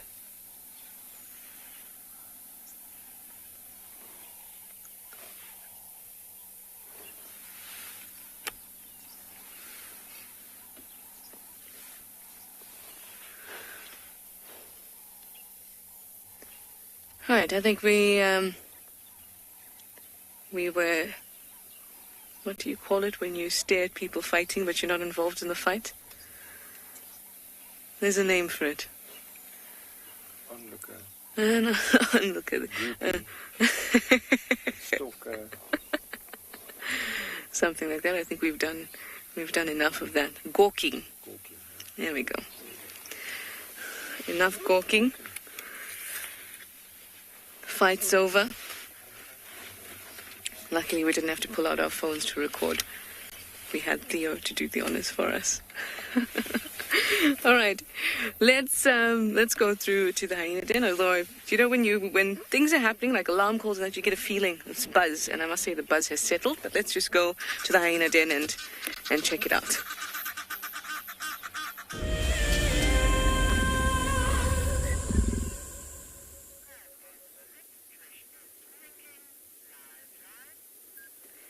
Welcome back to And Beyond Ngala, everybody.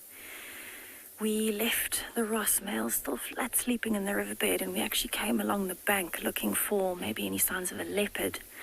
And this is just something that is incredibly unique for me. It's something that I'd never heard of, never ever seen before until I came here. And if you have a look in this tree on that small branch, you can see a hoof on the top left and some dark skin and even a bone sticking out on the right. And this is a buffalo's leg. And it was pulled up this tree by the Makoti male. So he's the young male that we often see here. And I know that a lot of our viewers have seen him before. And being so vulnerable when his mother died when he was 8 months old, he had to start making a plan. And so this was something that was incredibly unique. This buffalo leg has been here for probably 1.5 years at least. And what he did was he actually stole it from the Pride of Lions. They killed it, they were resting, and he stole it and came and brought it up the tree. And he somehow managed to knot it around that very tiny branch coming out to the right. But it's just so unusual to hear of a leopard eating a buffalo leg or even stealing it from the lions. And he really did have to make a plan when he was younger. So it's incredible to see that it's actually still here in this tree. And it's something that every time I drive past, I associate very, very strongly with just how unique it is. And Makoti male in particular, he's my favorite leopard. We probably shouldn't have favorites, but I just absolutely love him. Such a unique sighting, very, very special to see.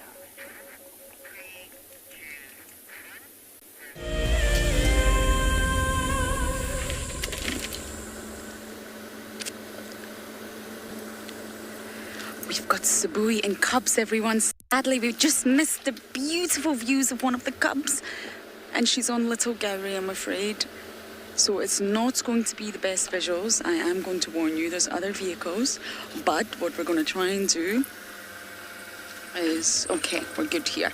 Give you a view of Tswalu and 2 cubs. Now, you will see vehicles, I'm afraid. But I have been waiting to catch up with Tswalu in quite some time. Would you like me to go back a little bit more? Okay. So she must be about 30 meters off our southern boundary into Little Gowrie, which is why we can view. You're allowed to view from the boundary line. And one of the other cubs is just about to join. I don't know if it's Sasha or Langa. They've got names now because they're over 1 year old. But one's just coming back to join, and apparently they've got an impala bamba, which means an impala kill. I don't know if it's a sort of lamb or an adult, I'm not sure. But these gorgeous, spotty, full bodies belong to Tswalu and her 2 cubs. 1 male, 1 female. Now, the female's Langa, and the male is Sasha, which means champion, winner. It's a great name. And Tswalu is one of the females. It does cross into the southern section of Djuma, but not often. Her territory is sort of Chitwa, Little Gowrie, Hoffmans, and much further south. She borders Tandy. They've had clashes in the past. And we don't know the father of these cubs, but it's thought to be either Mulwati or Quarantine. I personally feel it's Mulwati. I think he's done a really good job of coming in and, well, fertilizing all the females, shall we say. Tandy, Shudulu, Luna, Tswalu, Kuchava. Yes, I think Mulwati's been a very successful male in terms of sowing his wild seeds. Isn't this just lovely? I know it's not the best views, I am sorry everyone, but it's just too precious a sighting not to show you.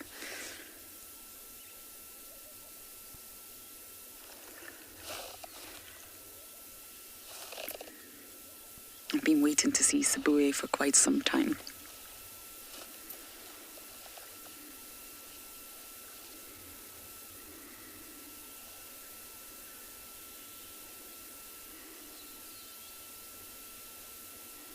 Now, we're actually in the Mulwati, believe it or not, to give you some context, but the southern side of the Mulwati, the part that we're not able to drive, I'm afraid.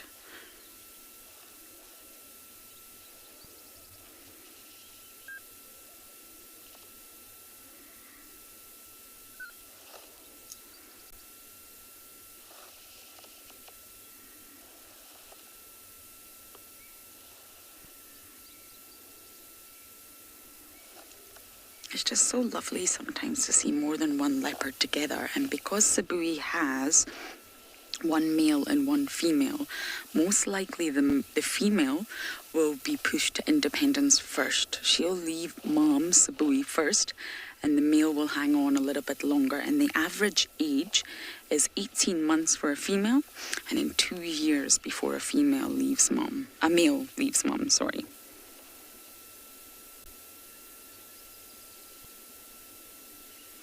And most of you will probably be wondering how old Tswalu is. If you don't already know, she was born in December 2013, so she's 7. So it's just so precious to see leopards. They're territorial but solitary, but you do find interactions, especially in this area, happen a lot more often than one would think. So mother with cubs, Tswalu's regularly seen with her cubs having lovely interactions. So mother and daughter or mother and son. Daughter and father, Tingana and Kalamba, are regularly seen. The other night I tried to show you Klangula and Luna, and they are not related, but they have been mating. And they're regularly interacting. So although they live a solitary life, holding territories, I do firmly believe that leopards interact a lot more than we realise. Doesn't mean they're not solitary, but I think there's interactions and sort of social things that we miss.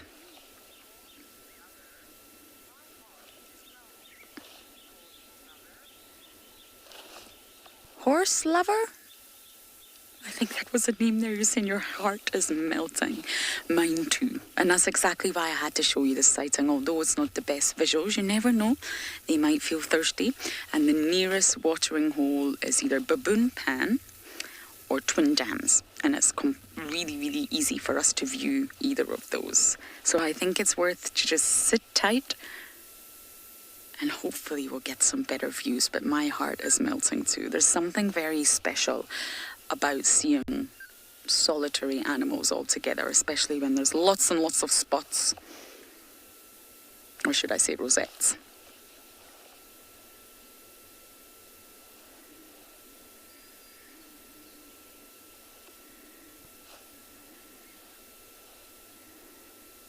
And as I mentioned, Tswalu does cross onto Djuma. It's just not often and it's not regularly. That's sort of the very northern end of her territory, if you like. We see boundary lines. We're sitting on the southern boundary, but generally speaking, leopards, oh look, leopards don't. So she will sort of weave in and out of our property where we can traverse.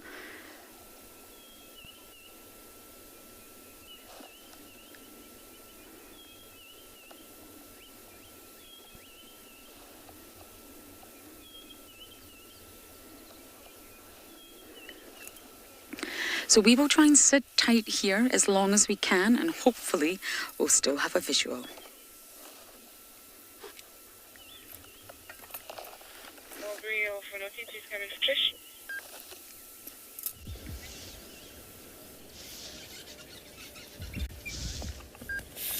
So this heron is definitely not in the shade. It is standing in the full sun, which is quite strange because, you know, over there I would have thought that it would be easy to spot by something like a frog, which it just ate one just a moment ago. It caught a little frog standing on a log there, and it's just going to stand motionless for a while. Perhaps the frog was enough to sate its hunger for the time being, but this grey heron is just going to stand there. And I mean, they're opportunists, so if anything did turn up, something like a frog came hopping along, it would definitely go for it. In fact, a moment ago it flew from the left-hand or the western side of the dam all the way to the eastern side, and it flew directly over the geese family with their goslings, and the parent the adult geese sort of started making lots of noise, because this heron will definitely eat gosling chicks.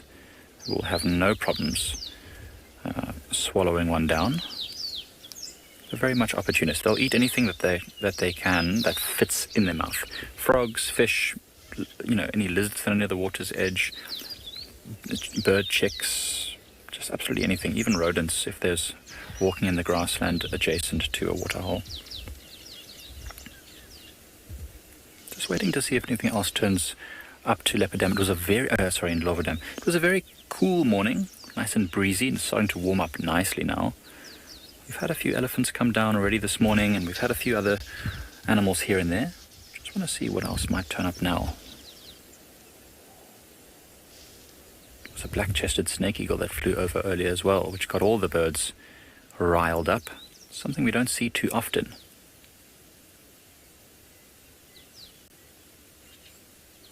The heron wouldn't be too worried though, it's quite a large bird. Much larger than the black-chested snake eagle anyway. So it will probably be able to defend itself.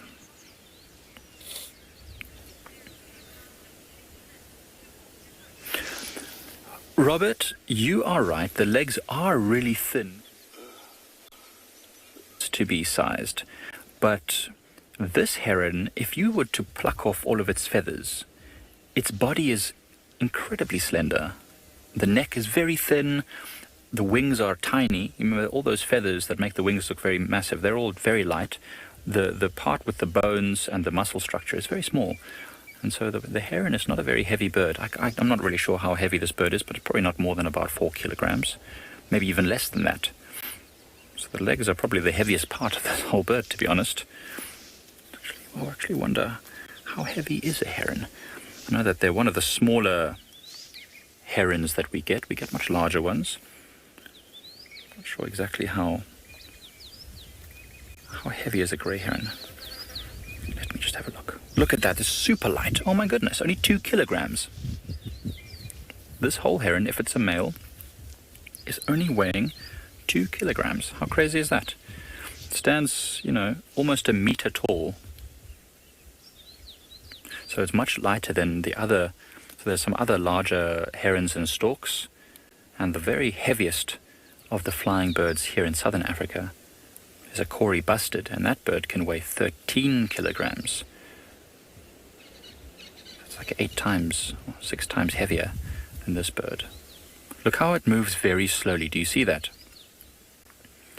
If it makes any sudden movements, it will definitely scare off the frogs that are around, so it has to move quite slowly and carefully so as not to alarm them. But you'll see when it does get its eye on something, it will sort of slowly lower its head, and then at the last second just dart its bill down, and will either spear the fish or the frog directly, or it will catch it in its bill and then proceed to usually slap them on the side of the tree branch to just knock them out, and wash them in a bit of water to clean them, and then they'll swallow them whole. They don't chew them or anything like that. The whole thing goes down. Sometimes you see them swallowing things that look way too big. I mean, I've seen them catch fish that are 4 times as wide as its neck, and they just sort of slowly slide down the neck, and you think that bird's definitely going to choke, but nope. It goes down, and then, I think a bird that only weighs 2 kilograms, if it catches something that big, it can probably just go and rest the rest of the day. They don't have to use a lot of energy. This one is certainly not using much energy. Everything in nature is all about, cost versus reward. Is it rewarding to move around a lot and catch lots of small things, or is it better just to wait and catch one big thing? It's like you've always got the birds and the animals and everything's always got to weigh up their options. So in the distance I can see another giraffe approaching the water. It's not really approaching the water, but there's definitely a giraffe moving in the distance on the opposite side of the dam. A bit more to the left there, BK. A little bit more. Yeah, there it is. You can just see its head. There it comes. So it's on its way probably down to the waterhole to drink eventually.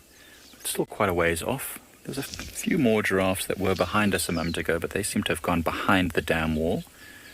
It's amazing though, those shining white ears of the giraffe. You can spot them a mile away. I think that's how they are able to communicate with each other and find each other, because they're not social animals. We don't see them often together, but they do spend... Oh, why on earth are you running? It's just morning exercise. It doesn't look like it's running from something. It's just in a rush to get somewhere, I suppose. It's definitely not operating on the cost-reward system that I just spoke about. The heron still sitting there. Oh, the breeze is picking up again. It's so nice. You can see the water starting to get a few ripples on it. And the temperature over the next few days is just going to rise and rise and rise. And so this breeze is definitely welcome.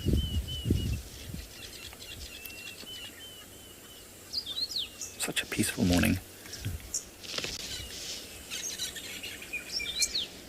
There's also an oxpecker that I can hear that's flying over. There it is, going to land on the dead tree above us. So oxpeckers are often a sign there could be some sort of large animal in the area, something like a buffalo. So we'll keep an eye on this oxpecker and see if it leads us to anything interesting and exciting this morning.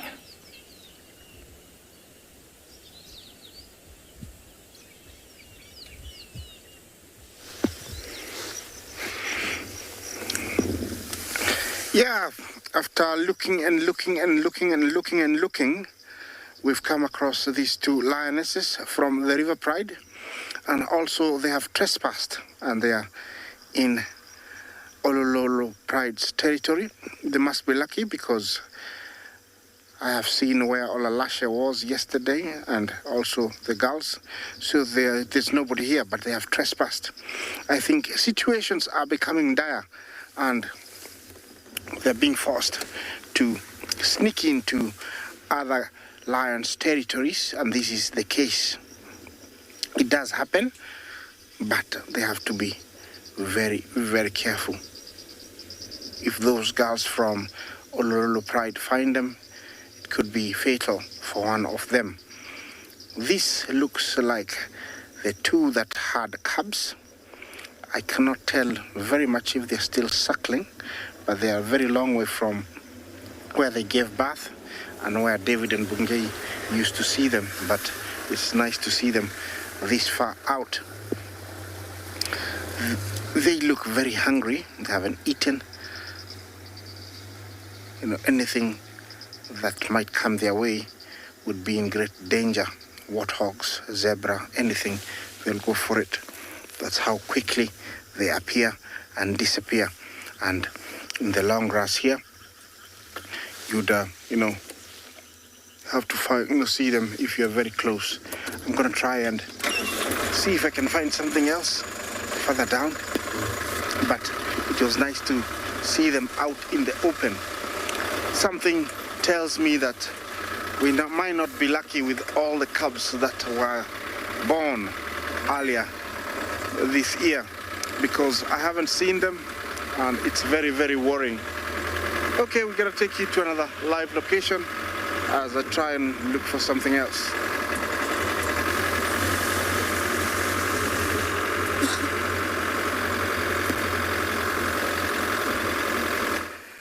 Welcome back to Ambient Punda. Unfortunately, unlike the lions that Isaac was with up in the Masai Mara, our lions still have hardly moved. Although, if you've been keeping count, you will notice that there are now 7 lions once again in this mat of lions, if you will, in front of us, all lying down. The younger mother has joined up again. She's come down the slope from where she's been lying with that third lioness. And like I said earlier, I was quite surprised to see how affectionate the greeting was between the two lionesses, the younger mother and then the pregnant lioness. And it's, I suppose, because these two lionesses, I'm sure many of you will know, within a pride of lionesses, the lionesses are related. They're all sisters and aunts and mothers and granddaughters and daughters. And so this young lioness, the one that's facing with her belly towards us, she's the sister of the pregnant lioness. And obviously would have spent a lot of time together, so a very close bond. And even though they've been away for quite a while, or they've been apart for quite a while this pregnant lioness goes to look for a den site, evident that that bond is still very strong. So it was a very affectionate kind of greeting, and lots of head rubbing. So lovely to see. But then what was interesting was to see when that pregnant lioness tried to follow her sister down to join up with the cubs and the older lioness. The older lioness saw her coming and immediately twisted herself around to lie with her head facing towards her and her back legs tucked up behind her in a very aggressive stance. There was no growling, there was no tail flicking, no ears being pressed back, no snarling, typical of lions that are really agitated, really aggressive. She didn't flick her tail, like I said, she didn't show her teeth or anything like that, but she turned to face towards her. It was quite an ominous little display.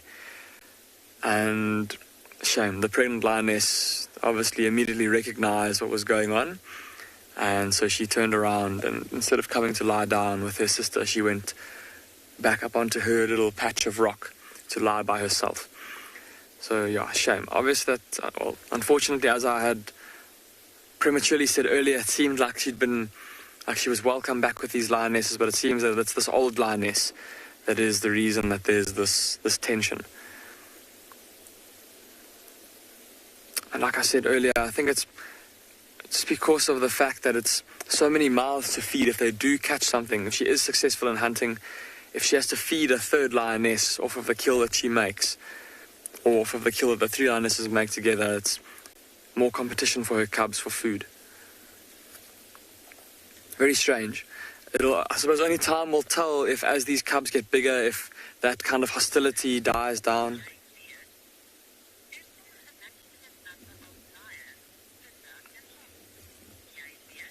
Viet, you're asking if there's a maximum number of lions that Pinda can hold, and Viet, yes, there is. Obviously, lions being a predator or being predators that eat a lot of animals, and that influence the landscape. Therefore, their movements and their presence can influence where animals move and how much time herbivorous animals spend in certain places. Their movements will influence the movements of other predators, like leopards, lions, not lions, but leopards, hyenas, and cheetah especially. With cheetah being a species that we pride ourselves in terms of our conservation of cheetah, we have to be very careful with the number of lions that are on the reserve. And so yes, there's definitely a maximum, and we're currently sitting at about that maximum in terms of the number of lions we have on the reserve.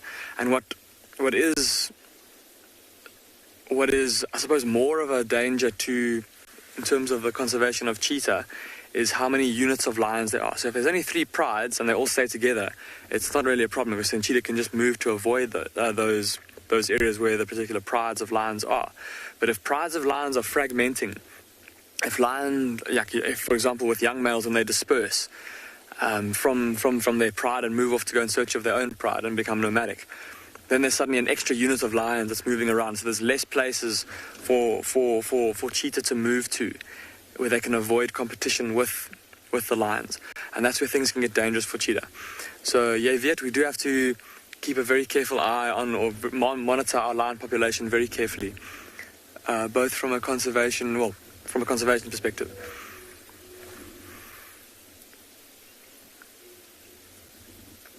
It seems like now, see how there's a bit of cloud cover that's currently blocking the sun out, and it's giving these lions a bit more time lying out on this open patch here. They're not having to go and move into a thicket to keep cool. And just looking at them, it does not look like they are going to get moving anytime soon. I was very hopeful at first that we would see them moving around and get to see the cubs playing. Very interesting to watch that lioness, or that interaction, the 2 different interactions, or the 2 different responses of these 2 lionesses to this third one. The one very welcoming and friendly, and the other quite hostile. But I don't think there's going to be too much more in the way of movement from these lions, at least not until the cloud cover burns off and the sun is really intense and they are forced to move into the shade somewhere.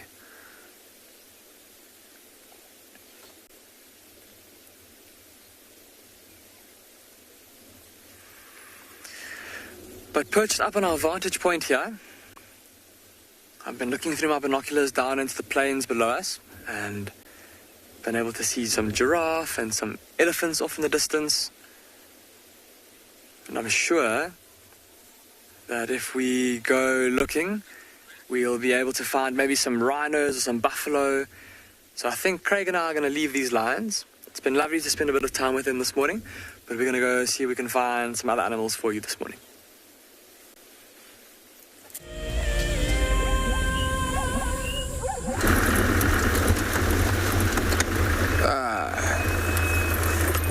Welcome back to the Mara, where I think we've come to a place where we call it the Topi Plains. This Topi Plains is always full of toppies. We can only see a few toppies around there. Thank you, Big James, that he's trying to pan to get a close-up look of those toppies.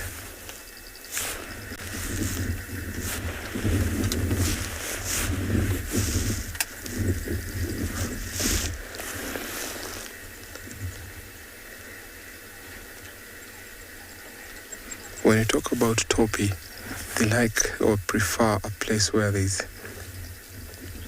adequate grass, there's no bushes, because they are plains animals, so they'd prefer a place where at least they can watch over for predators.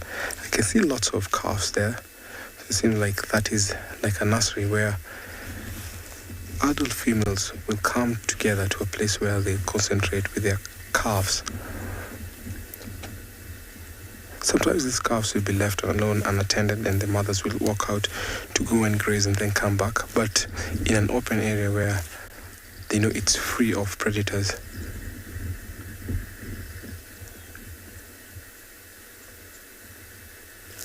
They have very sharp eyes. When sometimes we're driving out here, we always watch over for like animals like topi or zebra, because once they start watching out, you know definitely there might be a predator.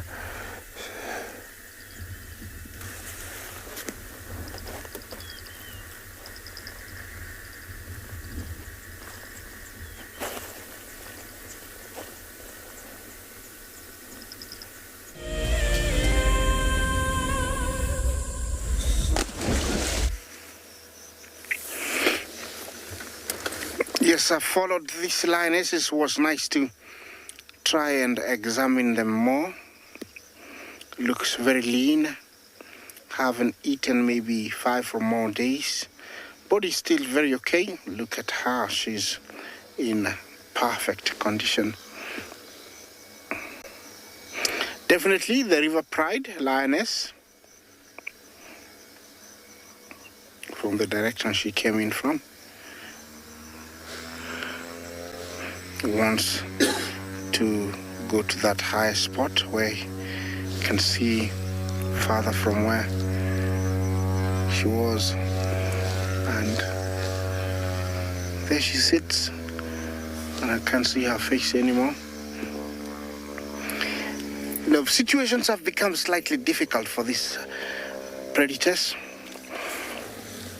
although they know how to survive. When the wildebeest and zebra are gone, they know how to do it.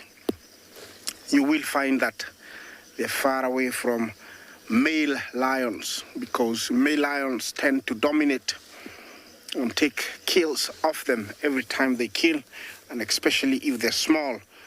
So best thing to do for them is to stay away from the males, and this is why they're quite far away.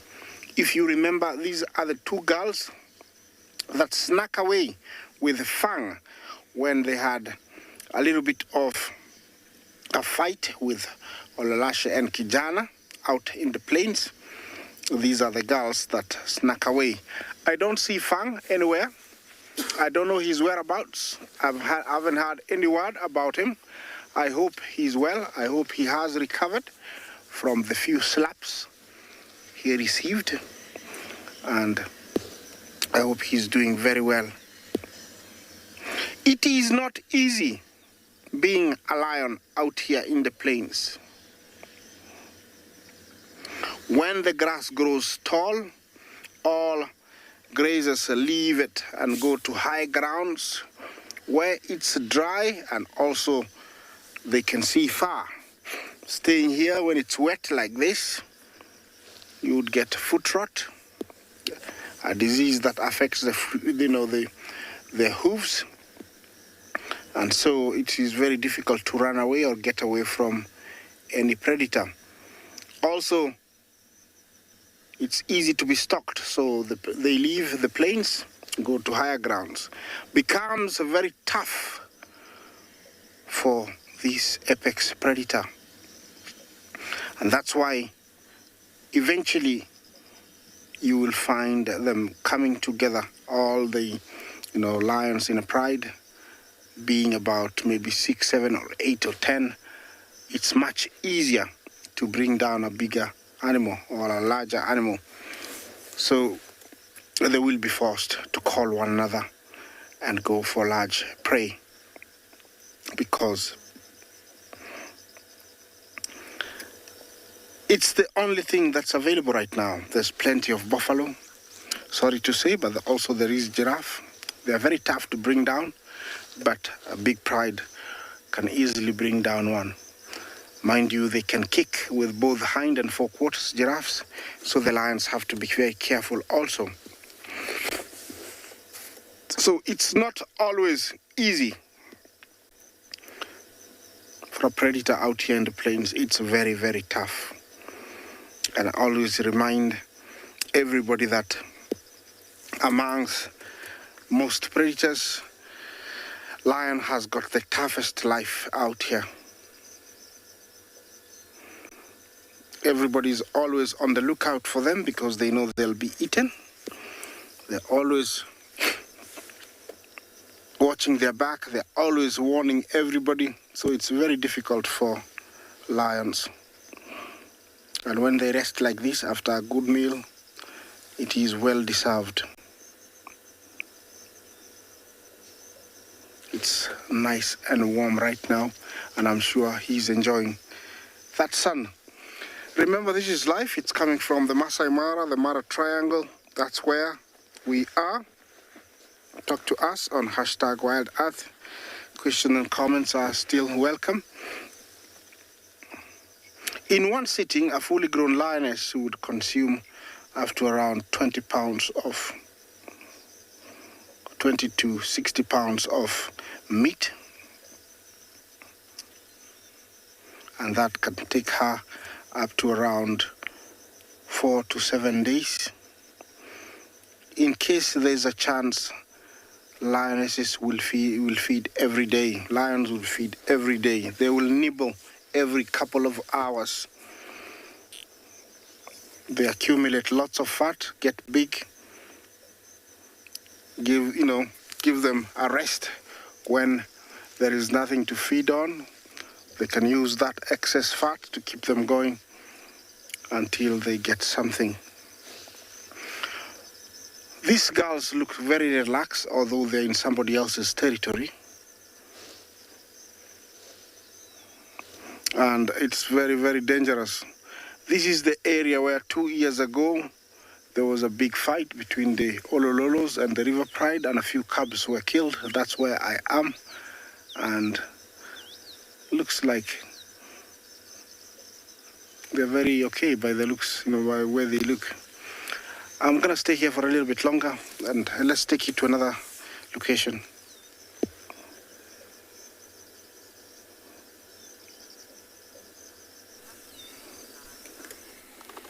Now we're still sitting here with two of them. One of them is full of beans, and we are about to get bombed by a car. Everyone, not ideal timing, so just bear with us. The kill's up in the tree, and it looks like an adult-sized impala. So we'll just let this car go past, and hopefully we'll still have a view.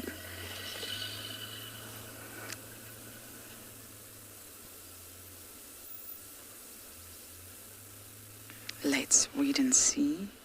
I know it's a long distance visual, but it's so nice to see at least 10% of one of the cubs. Yes, the car's positioned perfectly, so we've still got a view.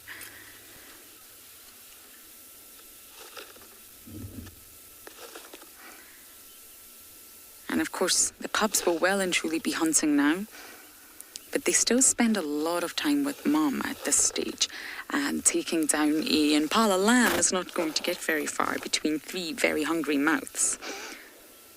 So I think this is an adult impala from what I can see.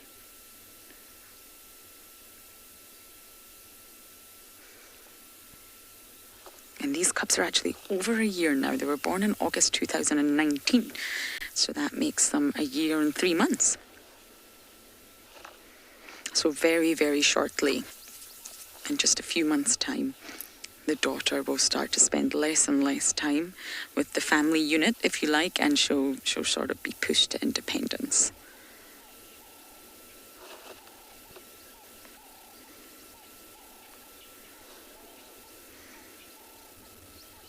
This is so lovely. I think everybody's excited when they know Tswalu and cubs are around.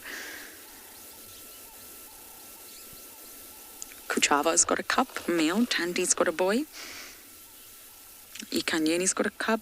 Tswalu's got 2 cubs. And of course, Shidulu is believed to still have a little cub, but it's very young. It's very, very young.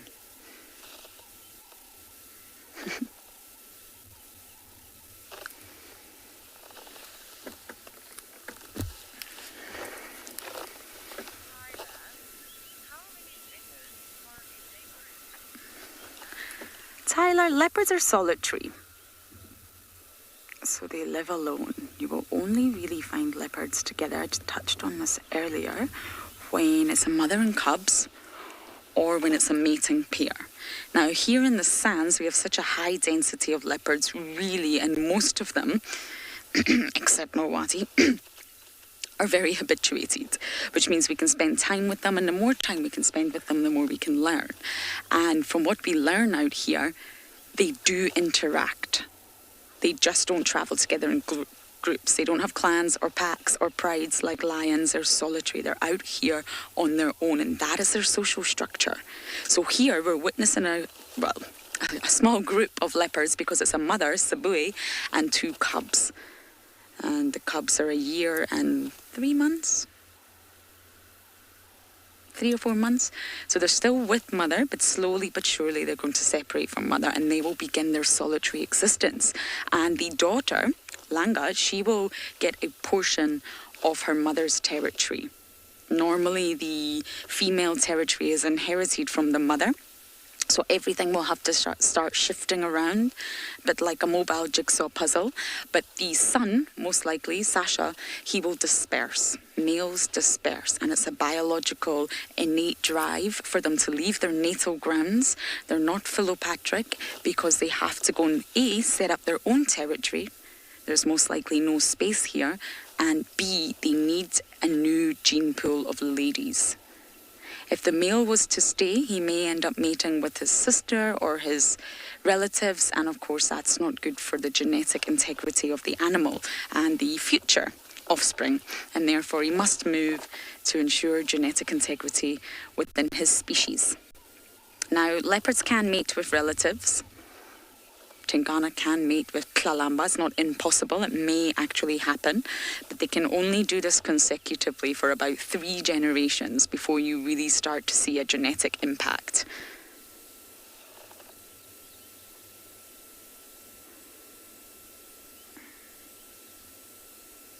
And again, I don't know who the father is. We need to collect the scat. We can analyze it. There's an organization called Panthera who analyzes the scat for DNA, and you can sort of say who the father is. You obviously know who the mother is. But my gut tells me it's Mulwati. Mr. Mulwati, very smooth, huh?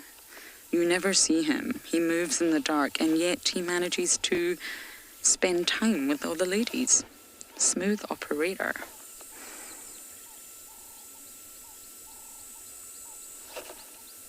Now the kills here, which means they're going to be spending, I would imagine, all day today here at least. And at some point, I think they'll go for water. And that's really, really what we want, because we can view them perfectly. Little trio.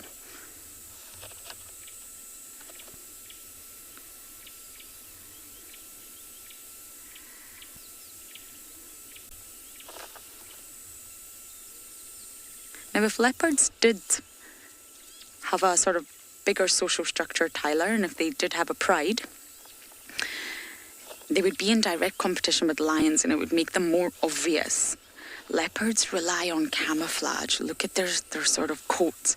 They rely on being stealthy and sneaky and quiet. They're not loud like lions. They're very, very quiet. Yes, they saw to advertise their territory, but being alone out here means that you can just sort of move in and out across the landscape a little bit more silently. You don't want to attract any unnecessary attention. It's a really high density of leopards here. Lions, hyenas, and wild dogs. Yesterday we even had a cheetah up in Buffelshoek. But all the predators are here in particularly high densities.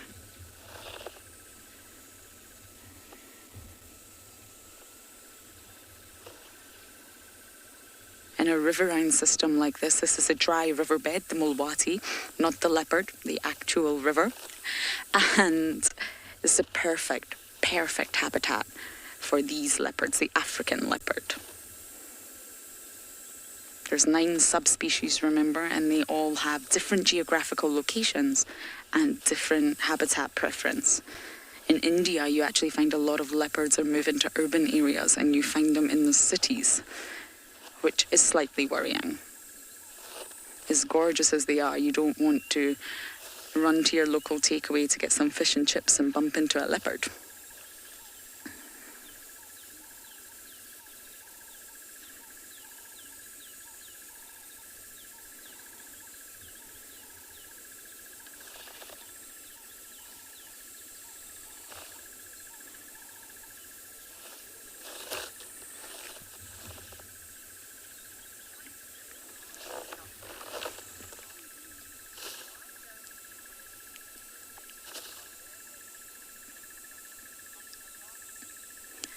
Okay, I'm going to try this. Dr. Octobong. What a fantastic name. I hope I got that right. It's entirely possible I didn't. And I don't know the answer to your question. It's just the pattern, the sort of coloration of a leopard's coat. It's more rosette on the back and it's more solid blocks of black underneath. And it's probably to do with the counter shading camouflage effects. Even if you look at impala, there's counter shading on impala, there's counter shading on manta rays, fish in the ocean. It's just probably the natural coloration of their pattern. I don't actually know the reason for it. But most of these sort of mammals out here either have disruptive markings like the Inyala and the kudu, where their body outline is broken up by lines or stripes, or they will have a sort of counter shading effect that's different on the top to it is on the bottom. Again, this assists with blending into the background.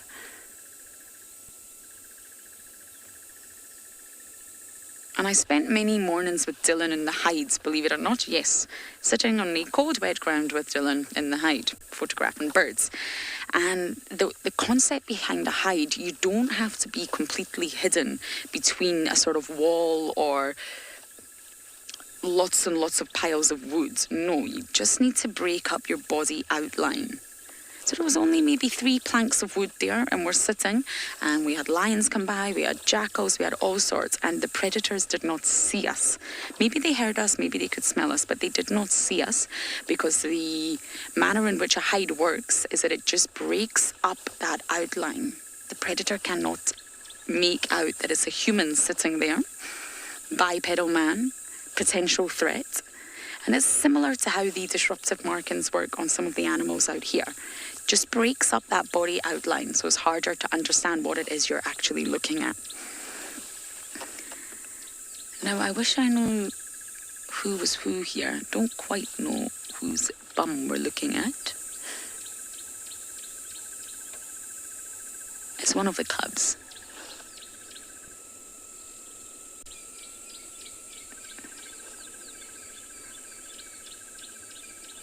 See how camouflage it really is. I mean, we can see the rosettes there. but you could easily miss that as you're cruising through the Mlwati.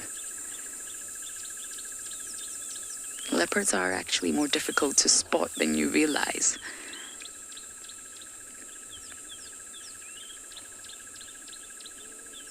And not all organisms out here are primarily visual. Humans are. But some organisms rely more on their hearing or their sense of smell, and therefore their eyes will not be the more dominant of the senses. They may be slightly weaker. So if a body outline is broken up, you may not actually pick out that there's a predator there or there's a prey species there.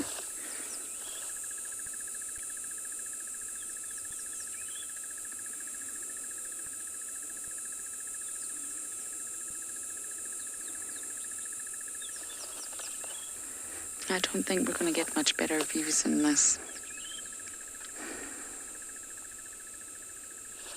But the Mlwati at the moment is a perfect place for a leopard to spend the day, especially on a kill. Lots of options of shade and plenty water nearby. So we may sit here for a little bit longer in hoping that we get better views of our trio of spots.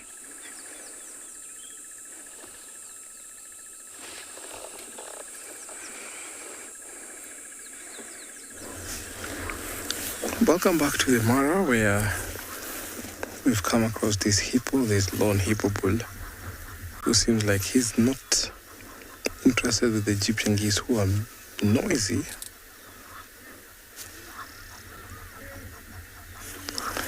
A little while earlier, we had a fish eagle and a Goliath heron all here. The Egyptian geese are super noisy. That's the female going quack, quack, quack, quack, quack, quack, quack. They're typically grazers. So as they're walking like this, they will be feeding on the grasses. They just pair for life. So you always have to see these Egyptian geese in pairs where they're also territorial. If another Egyptian goose comes along here, they'll definitely be in a fight where this male and female will always chase them away.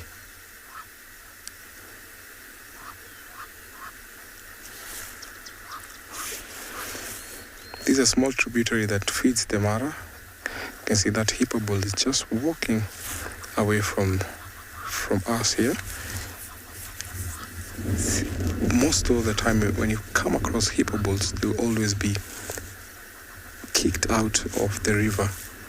So coming upstream and maybe walking on the mainland to find a good place to feed and to rest. There's an Goliath heron there.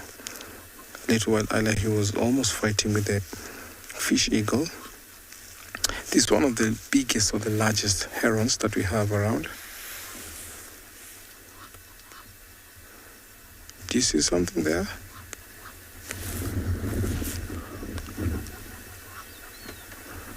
Herons are patient hunters, and they can stay there for almost an hour, just waiting patiently for the perfect strike.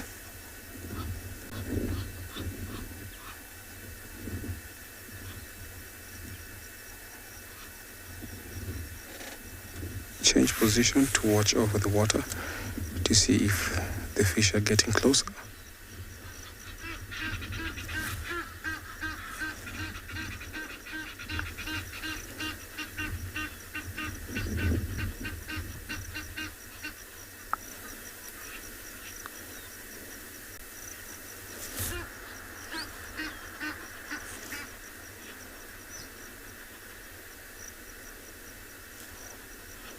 The one to the left, that's the male, and the one to the right is the female. He's trying to court her. A little while earlier, they just mated, and I think he's trying to court her. But she's busy grazing there.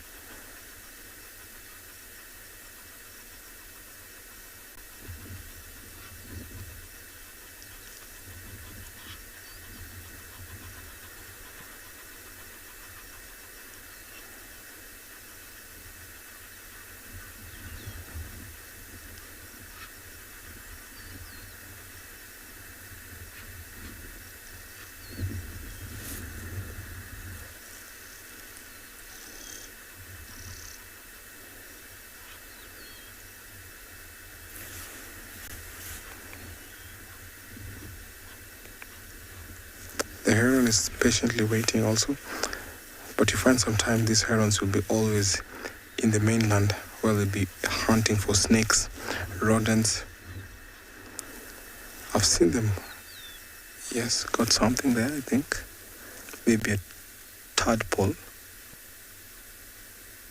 See, he's slowly swallowing whatever he got there.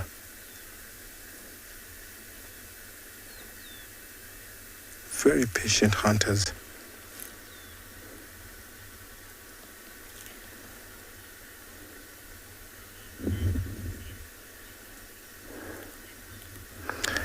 Stefan, yes, there's lots of fish here. We have lots of frogs also. So mainly what we have around this particular area is the catfish. And when the water levels go down, you'll find that there'll be lots of herons around these water pools. But also, since it started raining, all the frogs that were hibernating, they've all come out. Now, as we drive along, we always hear lots of frogs calling, the reed frog, all types of frogs. So there's lots of amphibians and also the fish. Seems like they've changed position, decided to come back to the water.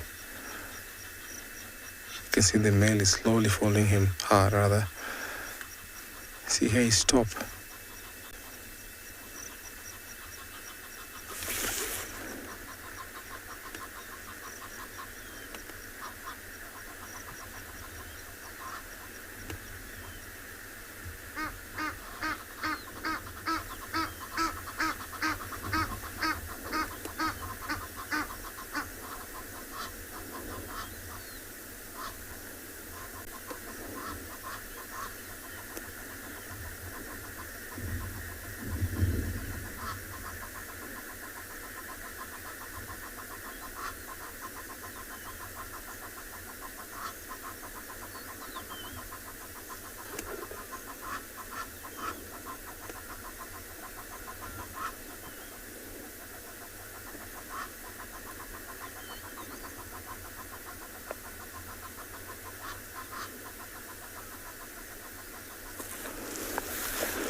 Even though they're grazers, sometimes you find that they will eat on small aquatic invertebrate, especially freshwater plankton. Sometimes we have plankton in these waters. You find that they'll also eat grasshoppers, even locusts and worms.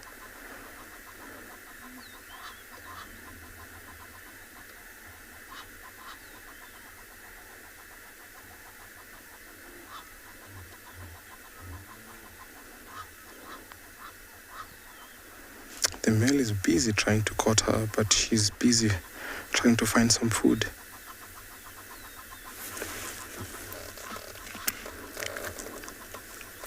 These birds are aggressively territorial, and whoever comes around their territory, especially their own species, will always be fought off.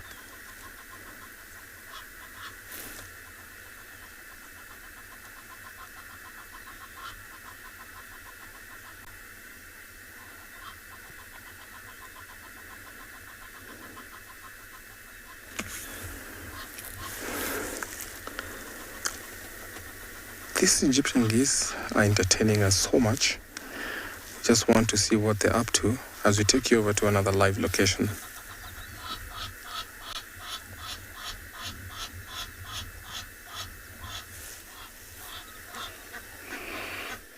Now from Greece to baboons.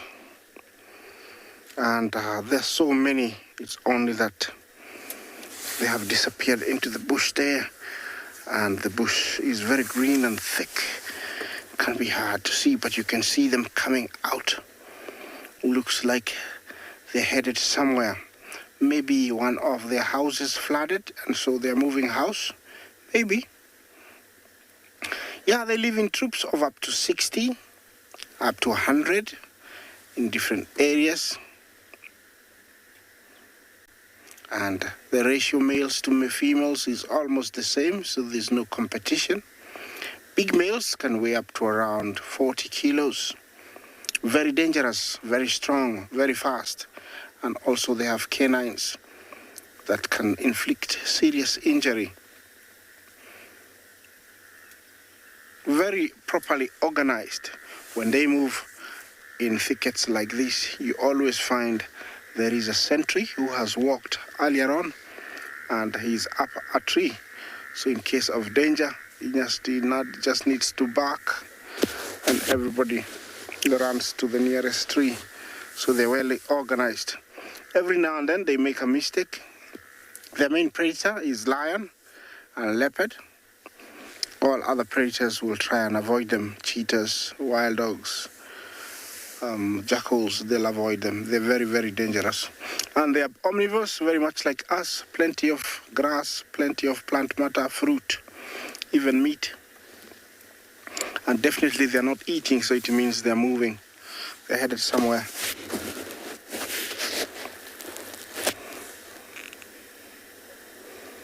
It's the only kind of baboon we have in Kenya, olive baboon. Sorry, we do have another one that is found in a coastal area. He's riding jockey, very happy little guy. 2 for the price of 1, getting the sun at the same time getting a very good ride. We do get the yellow baboon, it's found in the coast region. But here is mostly the olive baboon. Yeah, they're everywhere there. Yeah, they're everywhere. But it's, the bush, you can't see them really well. Sometimes you'll find them associating with warthogs or impalas, and even, amongst other antelopes. They know that they are safe when they are amongst other antelopes. Yeah, definitely they are going somewhere. And they have different types of roosting trees where they differ, or they prefer to be at different types of the year. So definitely they are heading to one of them. Look at that one on top there. Is that a baboon? Yes. And that must be one of the sentries. Is up a tree there, or maybe it's an eagle. Am I looking at my own thing? Let's have a look. No, it's an eagle. Something different. Let's have a look at it. I thought it was a baboon. It's the African fish eagle. It's a pair. Our light is not very good, sorry. But believe me, the African fish eagles, yes, they are. Look at them. It's a pair. They pair for life.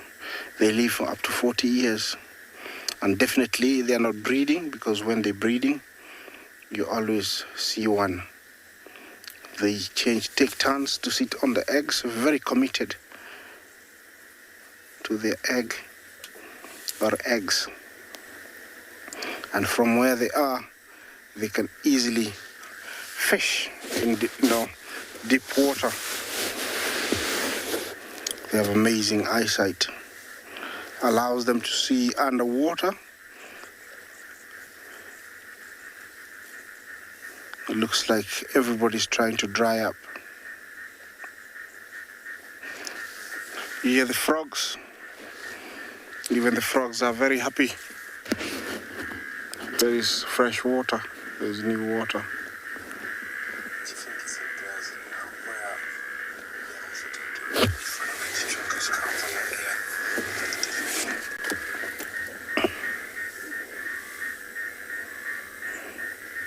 Well, it's a beautiful sound of frogs. I'm going to leave you to enjoy it a little bit more.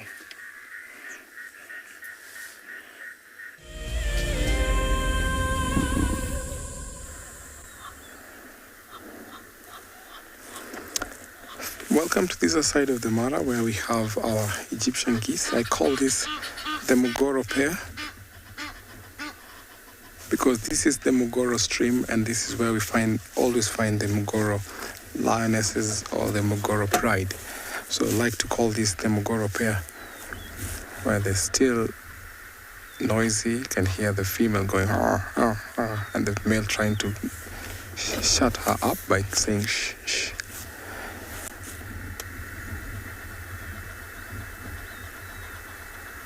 She's busy preening or cleaning her feathers. The reason why they're called Egyptian geese, they were considered sacred in the ancient Egyptian world.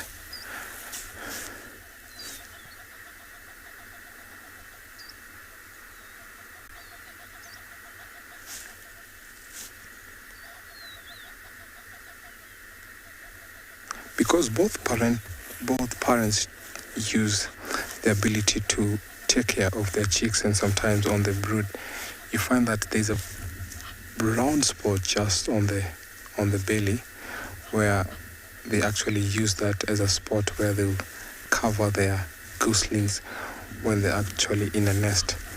Although they don't nest on the ground, most of the time you find that they'll be up on trees. They can take over hammock nest where they'll nest, or sometimes in holes. It's a nice spot to watch these Egyptian geese here, so I'm going to take a little bit of a while with them.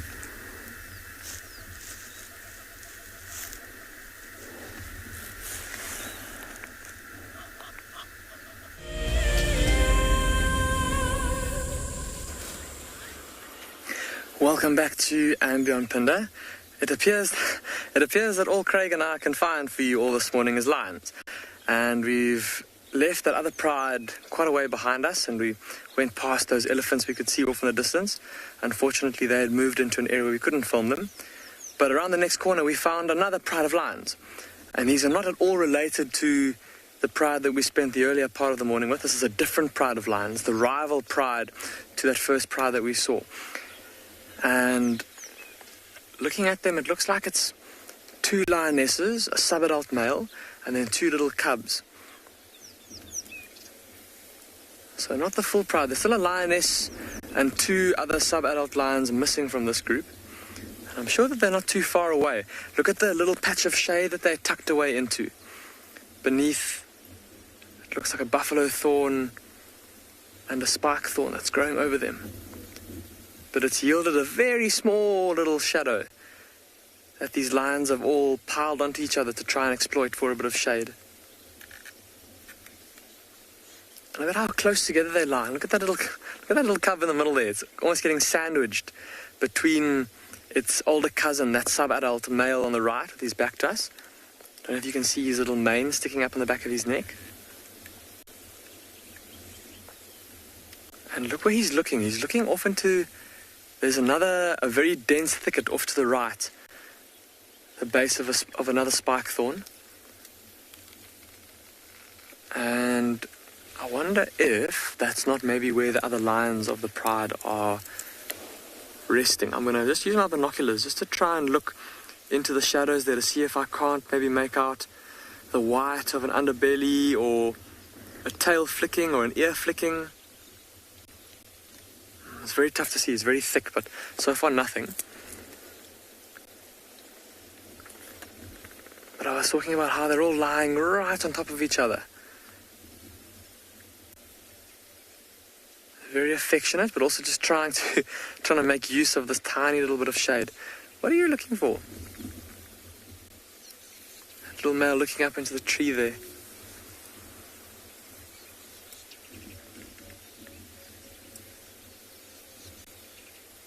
Trying to get comfortable. Giving himself a bit of a groom. And inadvertently bouncing his paw on that lioness's back there.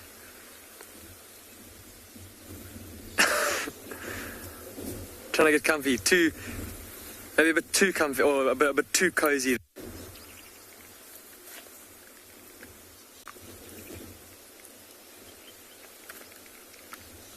And he's now walking. Remember I said he was looking into that thicket. I wonder if he's... Let's see what happens here. I can just see his back going through that dark shade there. But it might be that that's where There's a tail flicking. I can't tell if it's his tail though, or another lioness, or one of his brothers.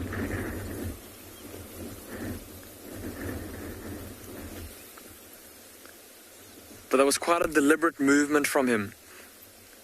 There was no looking around to kind of get an idea for how nice the spot was.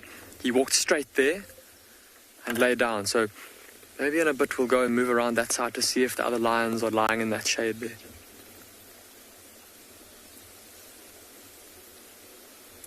But very still now. Not moving around in there. Obviously pretty comfortable. He's laying down.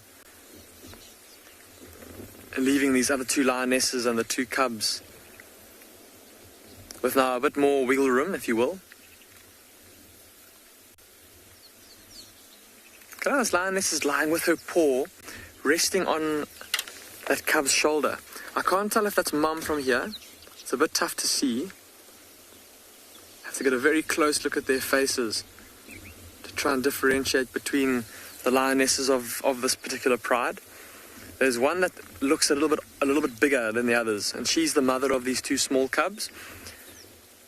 There's also a lioness, some of you may remember from a little while ago we showed her to you. She's got a very big gaping wound that runs down the front of her face that we surmise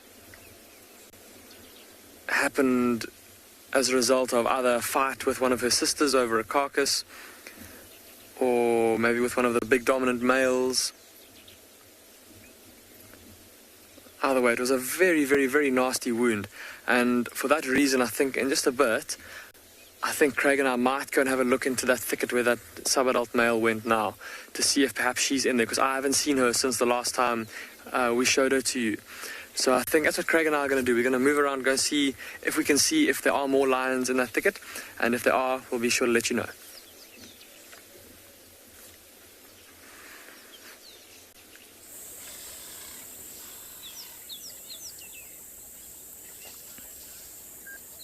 Delicious. This giraffe is having a deep drink of this cool water. Oh, and with always the giraffes when they drink, that little flick to clear any water off of their bristly chin. Oh, peeking at us. Ah, yes, we are watching you. It was taking a very long time for this giraffe to choose where to drink water from, and it settled for this little, pool of water that's, I think, almost separated from the rest of the dam by this little pile of earth. Look how it has to reach down with its legs. It looks very uncomfortable. Watch for the flick. You can actually see the throat as the muscles push the water all the way up into its stomach. Very weird and odd way of drinking. But of course, when you're a giraffe and you've got this incredibly odd-shaped body, very unique shaped body, you got to drink like that, and it's very vulnerable for them. That's why it takes such a long time to decide where to drink. Why this giraffe, even though it's a large male giraffe, still took a long time to figure out where to drink, because anything could be hiding there. If a lion is hiding in the thickets, they could easily grab it by the neck. If it does that, then it's going to have a really tough time to shake the lion off and be able to stand up and run away. It's also, a big animal like this needs to drink not frequently necessarily, but he needs to drink a lot. See, going down for another gulp. If a giraffe like this weighs over 1,000 kilograms, let's say 1,200 kilograms, I don't know what that is in pounds, more than 2,000 pounds, and it's got to drink an average rough amount of about 5% of its body weight in water a day, especially on hot days like this. What is that? It's going to be like maybe 60 liters, something like that. 50, 60 liters of water. That's a lot of water.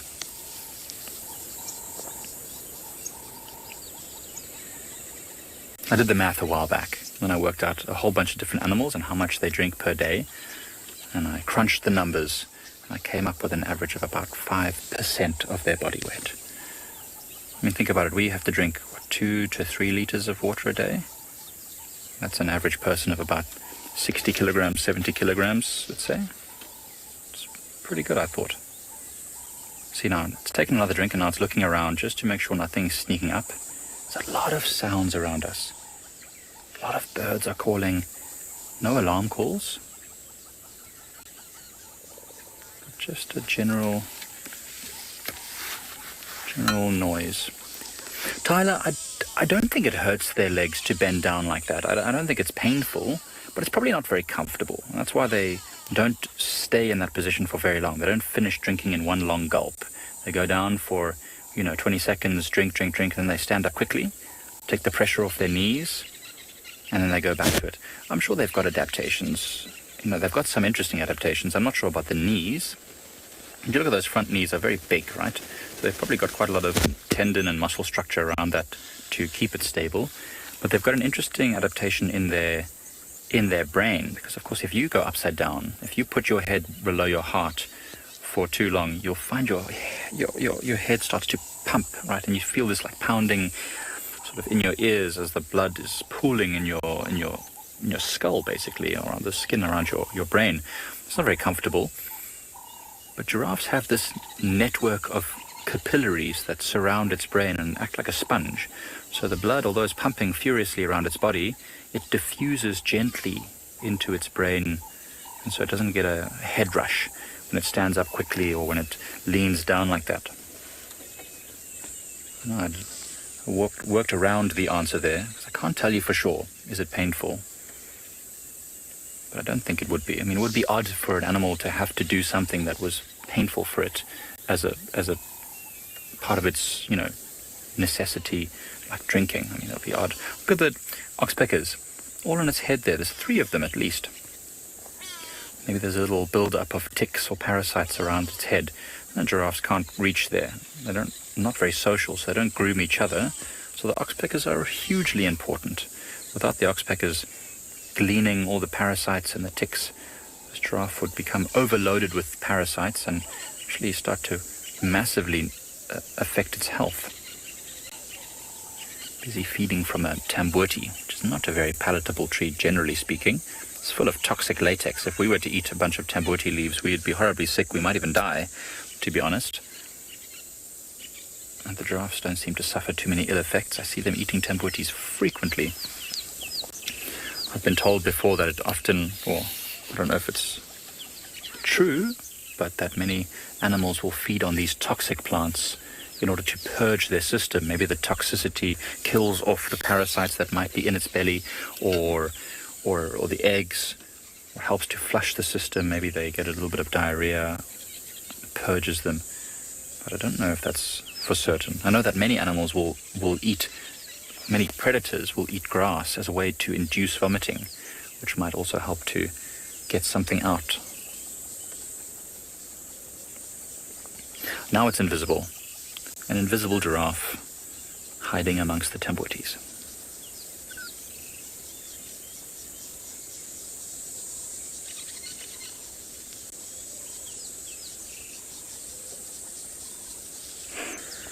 Well, from giraffes to another village of baboons. I think the rain has denied them a little bit of their freedom, and they're loving being on the track, on the road, to dry up completely. There were more, but the sound of the vehicle chased them, but they're all over here. Look at them. Everybody is resting, enjoying the sun, but they're all very alert. If I do start the vehicle, they'll run to the nearest tree. Very social. Baboons, you will find young ones play fighting. It is important to strengthen their body muscles, also develop wrestling skills, and also develop reflexes to help them outmaneuver one another during a fight. Also develop a hierarchy, who is stronger than the other. Looks like they're very busy here. There is one coming right here. I don't know what he wants. You see him? He seems to be very interested in me. Yeah. Yeah, he's like, who's boss? Yeah, yeah. They will sometimes open their eyes wide to scare you and also show you their fangs, their long canines to intimidate you. Typical of many primates, they do that. Yeah, he ran a long way to come, and he's very confident, this one. Not any other came this close. Very, very confident.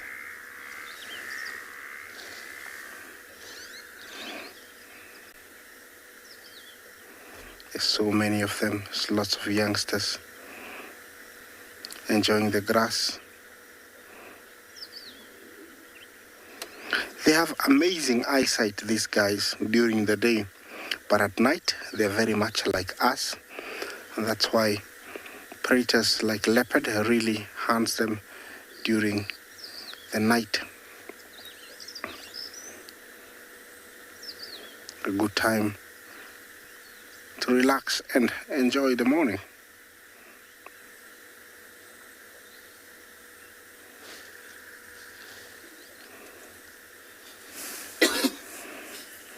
Moondat. Are these baboons related to each other? Yes. Definitely they are. Somehow they are related from grandmother, daughters, sons, their children, and their grandchildren. So they are related. And they can amount to around 1 to up to 100. In case of any threat, big males like the one facing away, being groomed, being cleaned from ticks and lice, would actually gang up and just go towards the danger and ward it. They're actually very, very, very dangerous. It's an animal you don't want to corner. I don't know what disease they would carry. They would carry actually, I think, rabies. So you don't want to bite from them. If not, you can imagine all the bacteria from what they've been eating over the years accumulated in their teeth, going through your bloodstream. So it's not also very good to be bitten by them. Let me try and get closer because I'm quite a distance away. I don't know if they'll scamper away. Let's see. Sometimes when you give them a bit of time to relax, you are able to get close. But also you have to be very careful if you see any movement. When they start moving away, you have to stop. But right now it's very okay. I can see that. Okay, maybe it's time for me to stop now. And then maybe a few more minutes and then I can move closer. This is one way researchers get too close to animals because they have enough time. If you give them enough time, they always relax. Definitely, it's a good place to sun. There's many trees surrounding them. In case of danger, they can always run towards one. Although their tail is coiled downwards, they are able to stretch it upwards if they need to.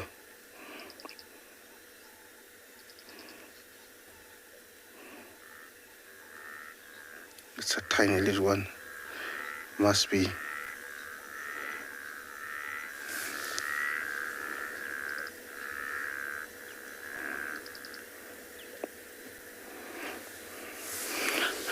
Banilulu Jumbo, if I was, to walk in between them, would they attack?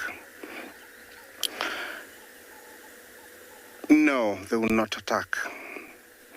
Because they see me approaching them, they will get away. But if I was to corner them, like I walk in around and they're all there, males will gang up and attack me because the reaction of the young ones, they squeal because of, being scared. They're being afraid. So they squeal and cry. And with that cry, To reassure them, the males will attack. They gang up and attack, and the reaction. It's very automatic. They'll just come towards wherever the danger is. So it's two situations. If I got out right now, everybody will go away because they have that safety distance. I haven't broken their safety distance, so they will go away. But if you break that and you're too close, it's very, very, very dangerous. Look at them, all relaxed, enjoying the morning.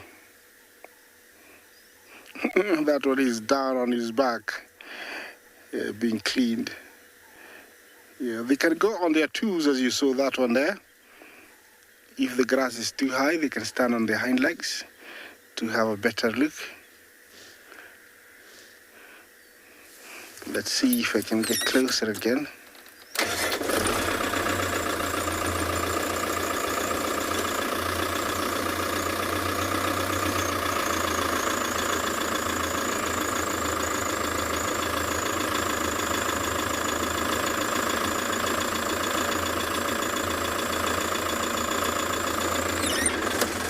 Gonna stop. There is a warthog approaching from the left.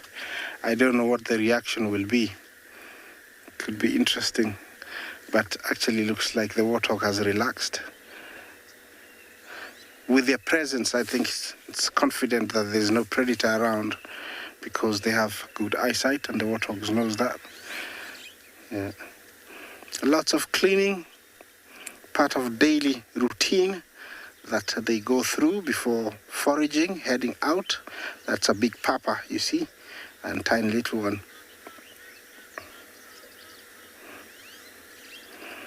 Well, this is so beautiful. I'll let you enjoy it for a few more seconds before we take you to another live location.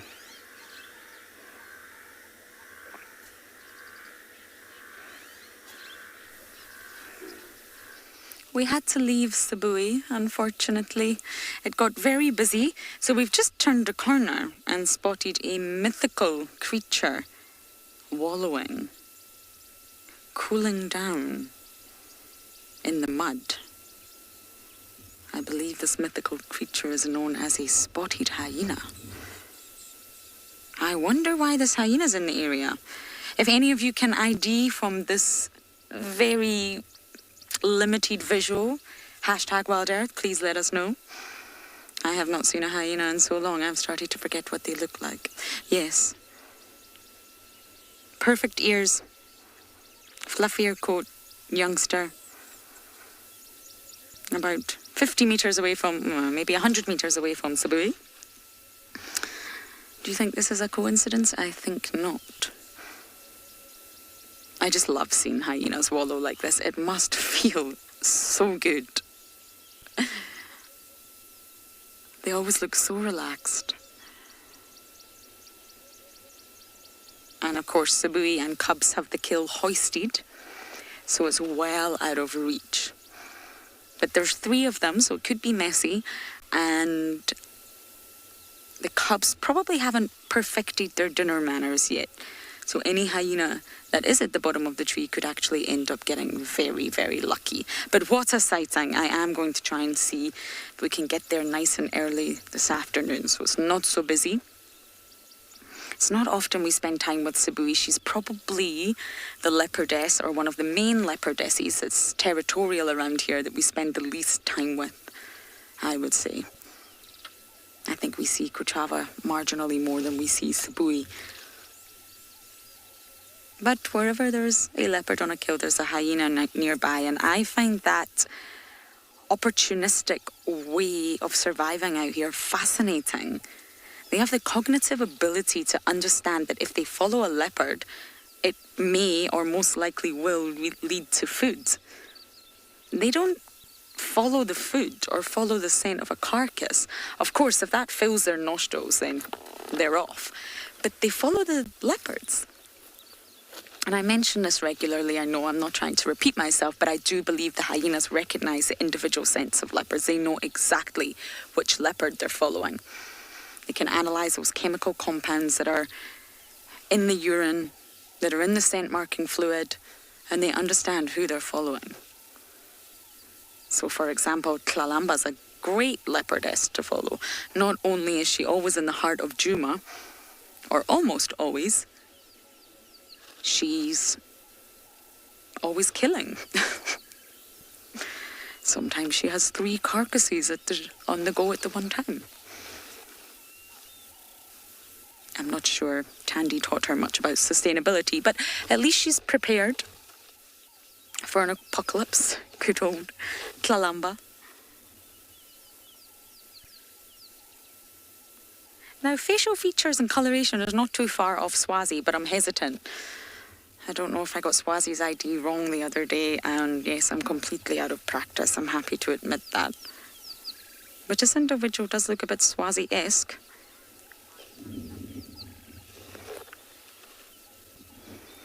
But this is the pan next to Lauren's favourite pan, just south of Twin Dams, and we're all having a little bit of a bet, shall we say, between the Eastern Channel and us. Which waterhole is Sabui going to go to drink? Because she will need to drink, and I'm hoping it's going to be our waterhole, Twin Dams, or this one. I'm not sure anyone would want to drink out of this waterhole.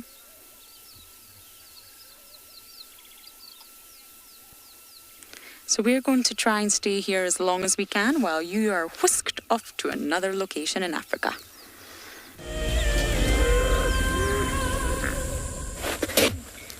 Okay, to be continued. Welcome back to And Beyond Pinde, everyone. Unfortunately, the lions have, in similar fashion to the lions we started the show with, not moved very much. Craig and I did go and have a close look into that thicket, and it looks like there's just that one sub-adult male that went in there. So it's only these members of the pride here for now. We're still missing the 2 sub-adult males on the other lioness, but I'm pretty sure they're not far from here.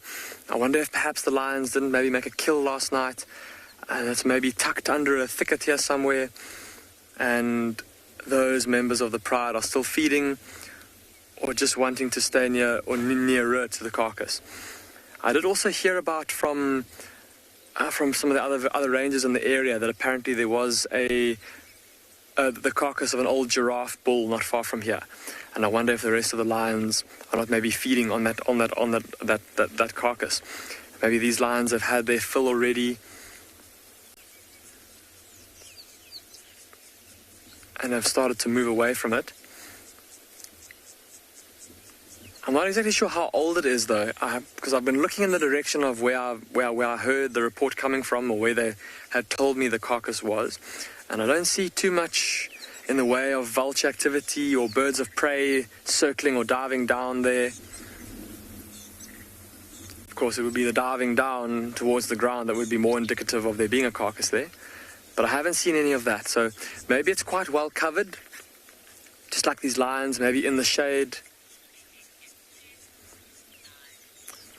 But I think these lions are just going to keep staying or keep sleeping in the shade of this tree for this hot day.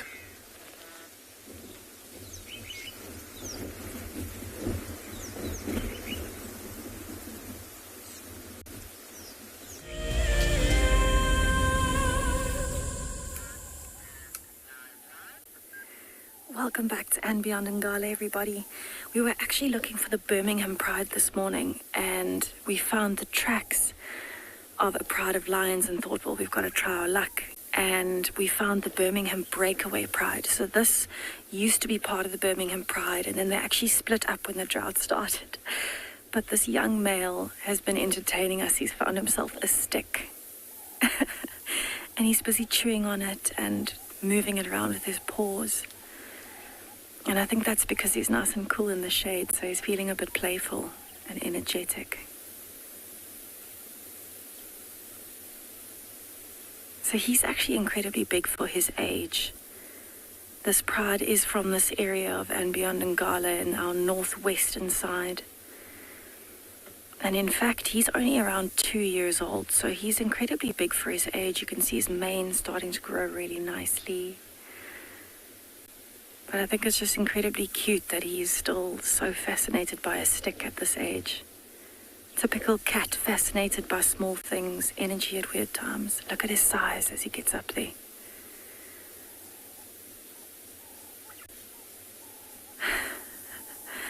moving further into the shade.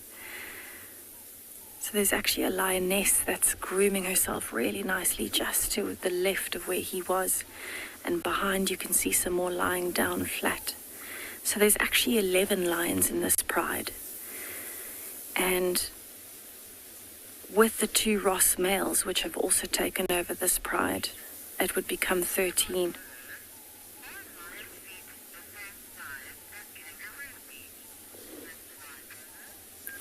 Mr. Bipolar, I have never thought to compare lion and kangaroo foot size, but I would think a lion's foot size is a little bit bigger. A big male lion can have a paw size, especially with his front paws, of about the size of a dinner plate.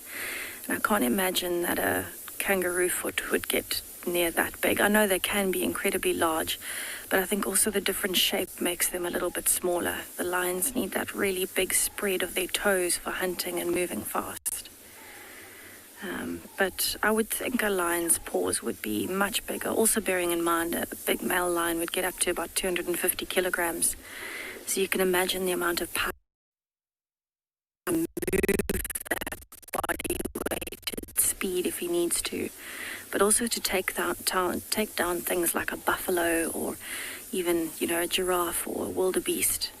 He'd need very, very large paws. I mean, a big male lion is capable of breaking something's neck with just one swat of that paw if it wants to. But it's a really interesting question. Thanks for asking that, Mr. Bipolar. I've never thought of comparing those two.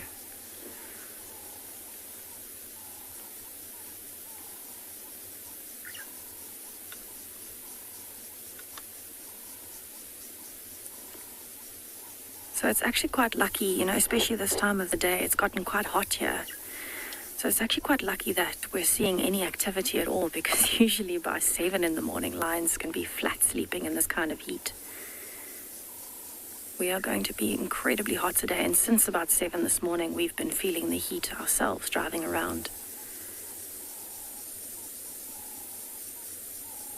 But what's interesting is that actually the last time that we saw this pride, we actually saw them yesterday briefly. They had a very old lioness with them that was very skinny looking. She was in very bad shape. And we don't see her here, so I think she may have gotten left behind.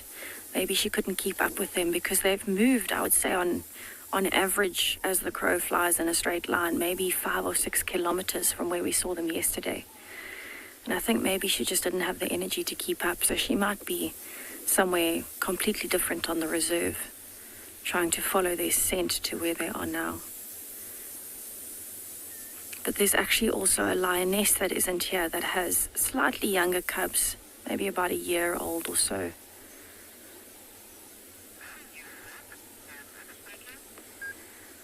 So I'm going to sit here for a while, see what these lions do. Maybe that lioness will get up and move over to where the young male went.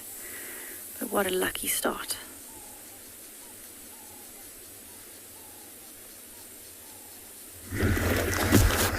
From the lioness to the Cape Buffalo here, who seems like they're enjoying the grass there while walking into the bush, staying closer to the croton bushes where it repels them from flies. I can see these are old bulls. We call them the bachelor bulls or the mud boys, the dagger boys. This is always where we always find them. And behind there's a little swamp where oftentimes I've found them cooling in the waters. They don't walk long distances. They'll always be around here where there's adequate water supply, good forage area. But sometimes we find that if there's no availability of grass, sometimes they tend to eat on the bushes, the leaves on those bushes. But now that our November-December rains are here, I'm sure they're happy because there'll be adequate water and fresh grass. There's always about 11 over here, but I can only see 3. Maybe the other ones or the rest are behind those bushes.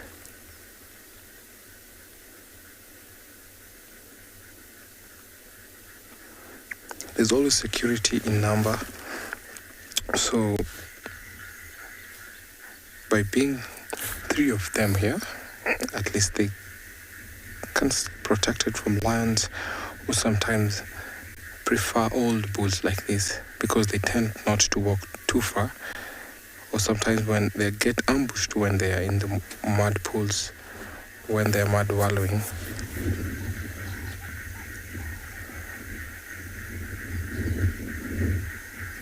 The rains provide them a little bit of comfort because they get cool.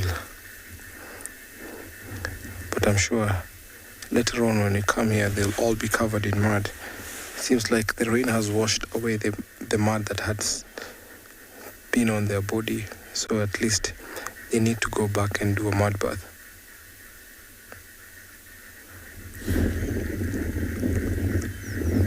He's watching us, but not quite sure what we are. You can see he's trying a little bit to sniff the air, to get a little bit of scent, get to know what we are. They have a very high sense of smell, and the reason why so many people have been gored by buffaloes because they get to see or smell them before they get closer to them. So often on a walking safari, we always be careful of such creatures. These buffaloes are always mean. You can't really get close to them without being charged.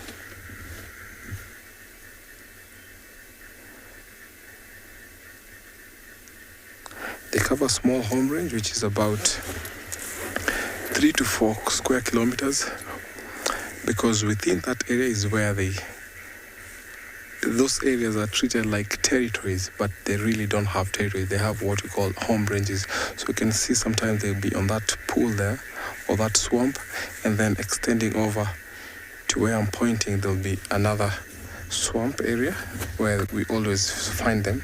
You can see the rest have actually walked, or one has actually walked into the swamp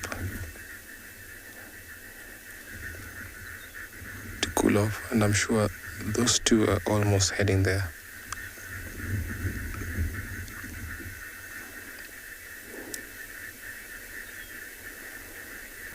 The reason why they like such places is because they've lost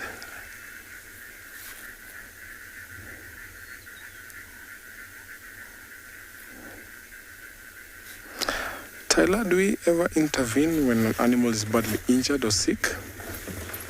It depends with the species.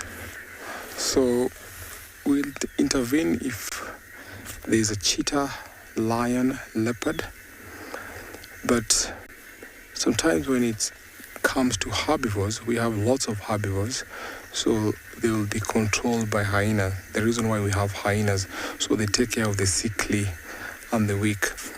So we only interfere when a herbivore has a human-inflicted injury, maybe a snare, or maybe it has a spear, or maybe an arrow. That is when we'll interfere. But mostly on herbivores, we don't really intervene because we have control where hyenas will take care of that.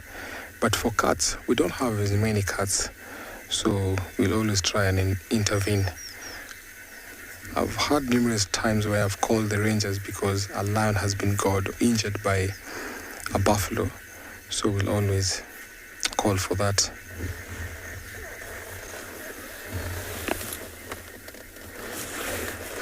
Yes, it's time to cool off. It's time for mud bath for that guy there. And seems like these 2 are deciding on whether to go or not.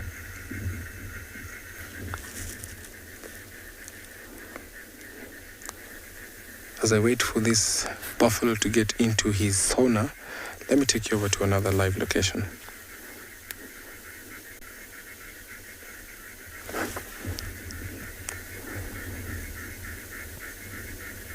Let's go.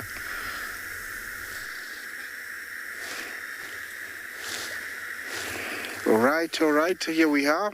And I have marabou stock, I have impala. Everybody loves it on the road today. Apart from that, I have a spowing plover, bottom left. And farthest away is yellow billstock, and way towards the tree I have buffalo. How good is that? 1, 2, 3, 4, 5 species in one shot. Yeah, all those are male impalas. We call it the boys club or the bachelor herd. Normal for them to stick around together after being chased out of a breeding herd or a harem, where they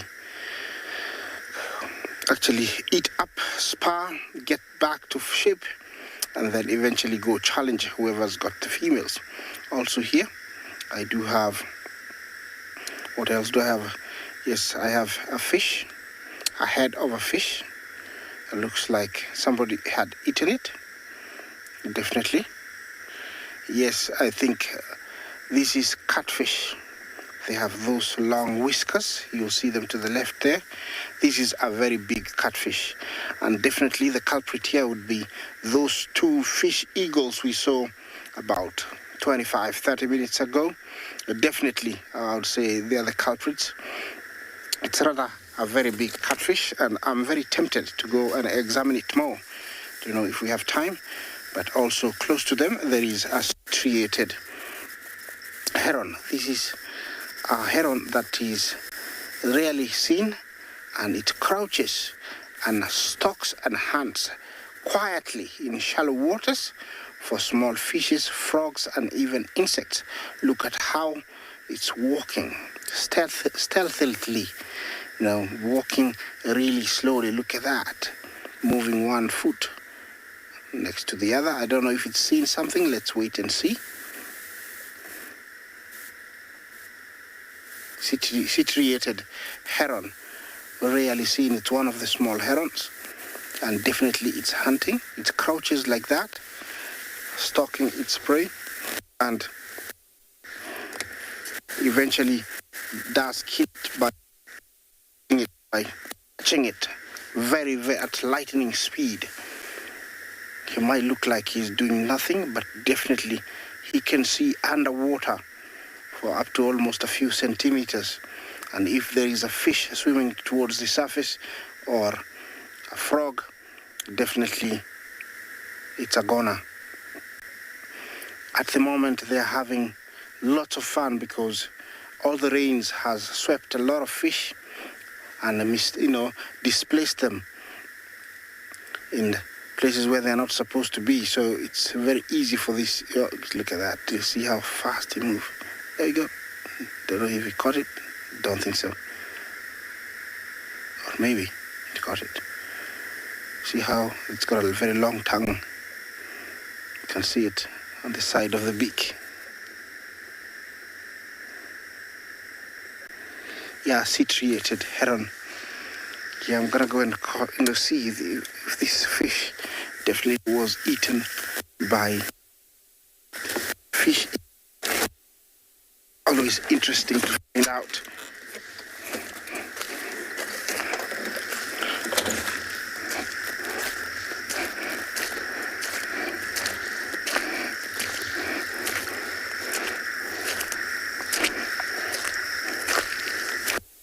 Yeah, definitely it was eaten by a fish. You can see this. This is a claw from a fish. Definitely. Oh, it's still alive. Look at that.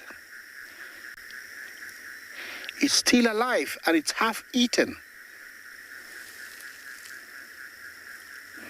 Yeah, did you see it wiggle? Amazing. It's still alive. I don't know if it swim away if I get it into the water, but definitely you can see the whiskers, hence the catfish, looks like cat, very long.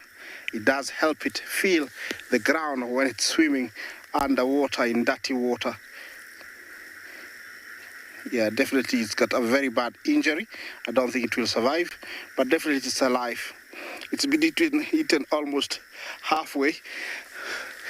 It's amazing. Yeah, something else will get it, definitely.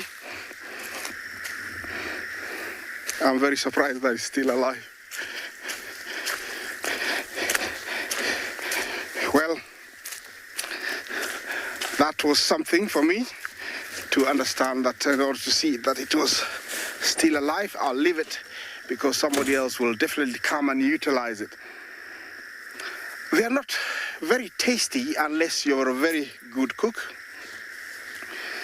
I'm going to move on.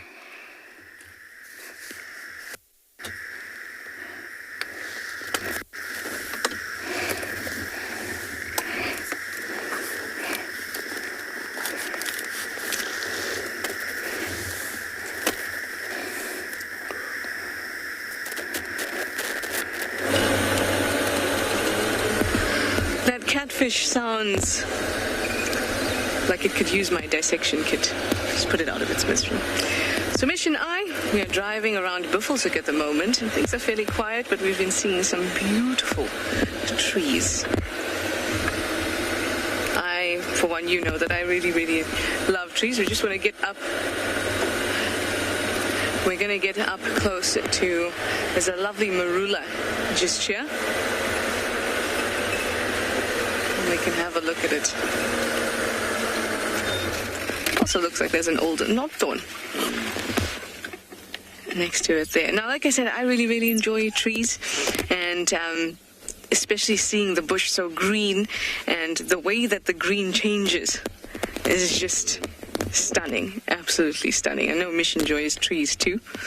He's been telling me we saw a really, really tall leadwood with some mud on it, and we went and stood next to it, and we thought, my goodness, it really gives you the right impression as to the size difference between you and the elephant. Yeah, that's special. I think, you know, it's, you say that's been a quiet drive.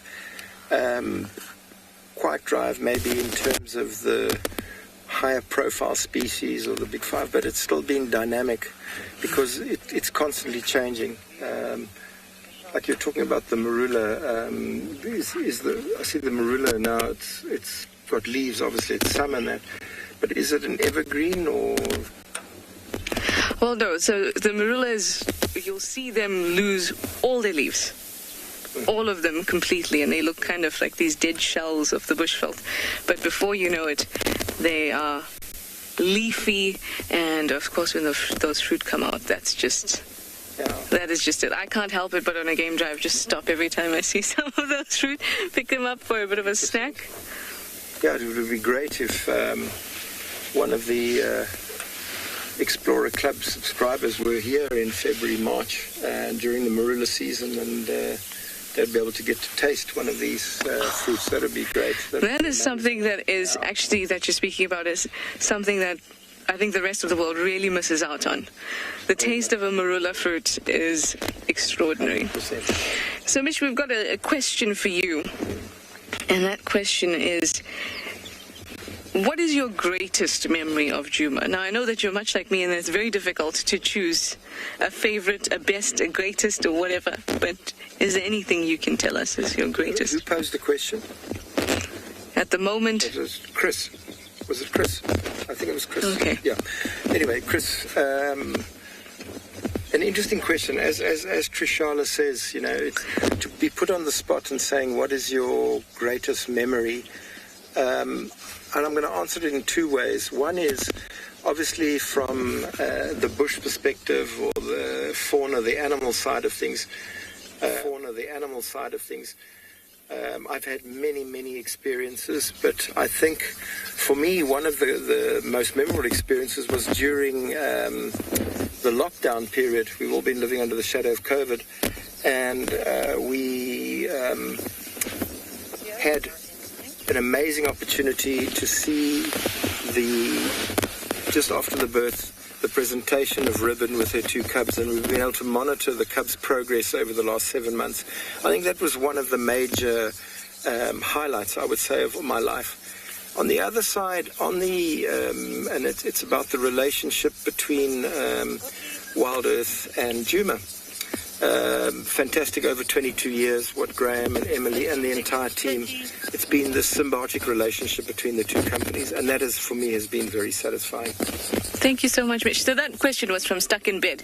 I hope that was satisfactory for you, but that's also been an amazing experience for me and for us, is to watch those cubs. Well, like I said, it's been quiet, but like Mish said better, it's been dynamic. So thank you all for your questions and your comments as usual. You know how we love it.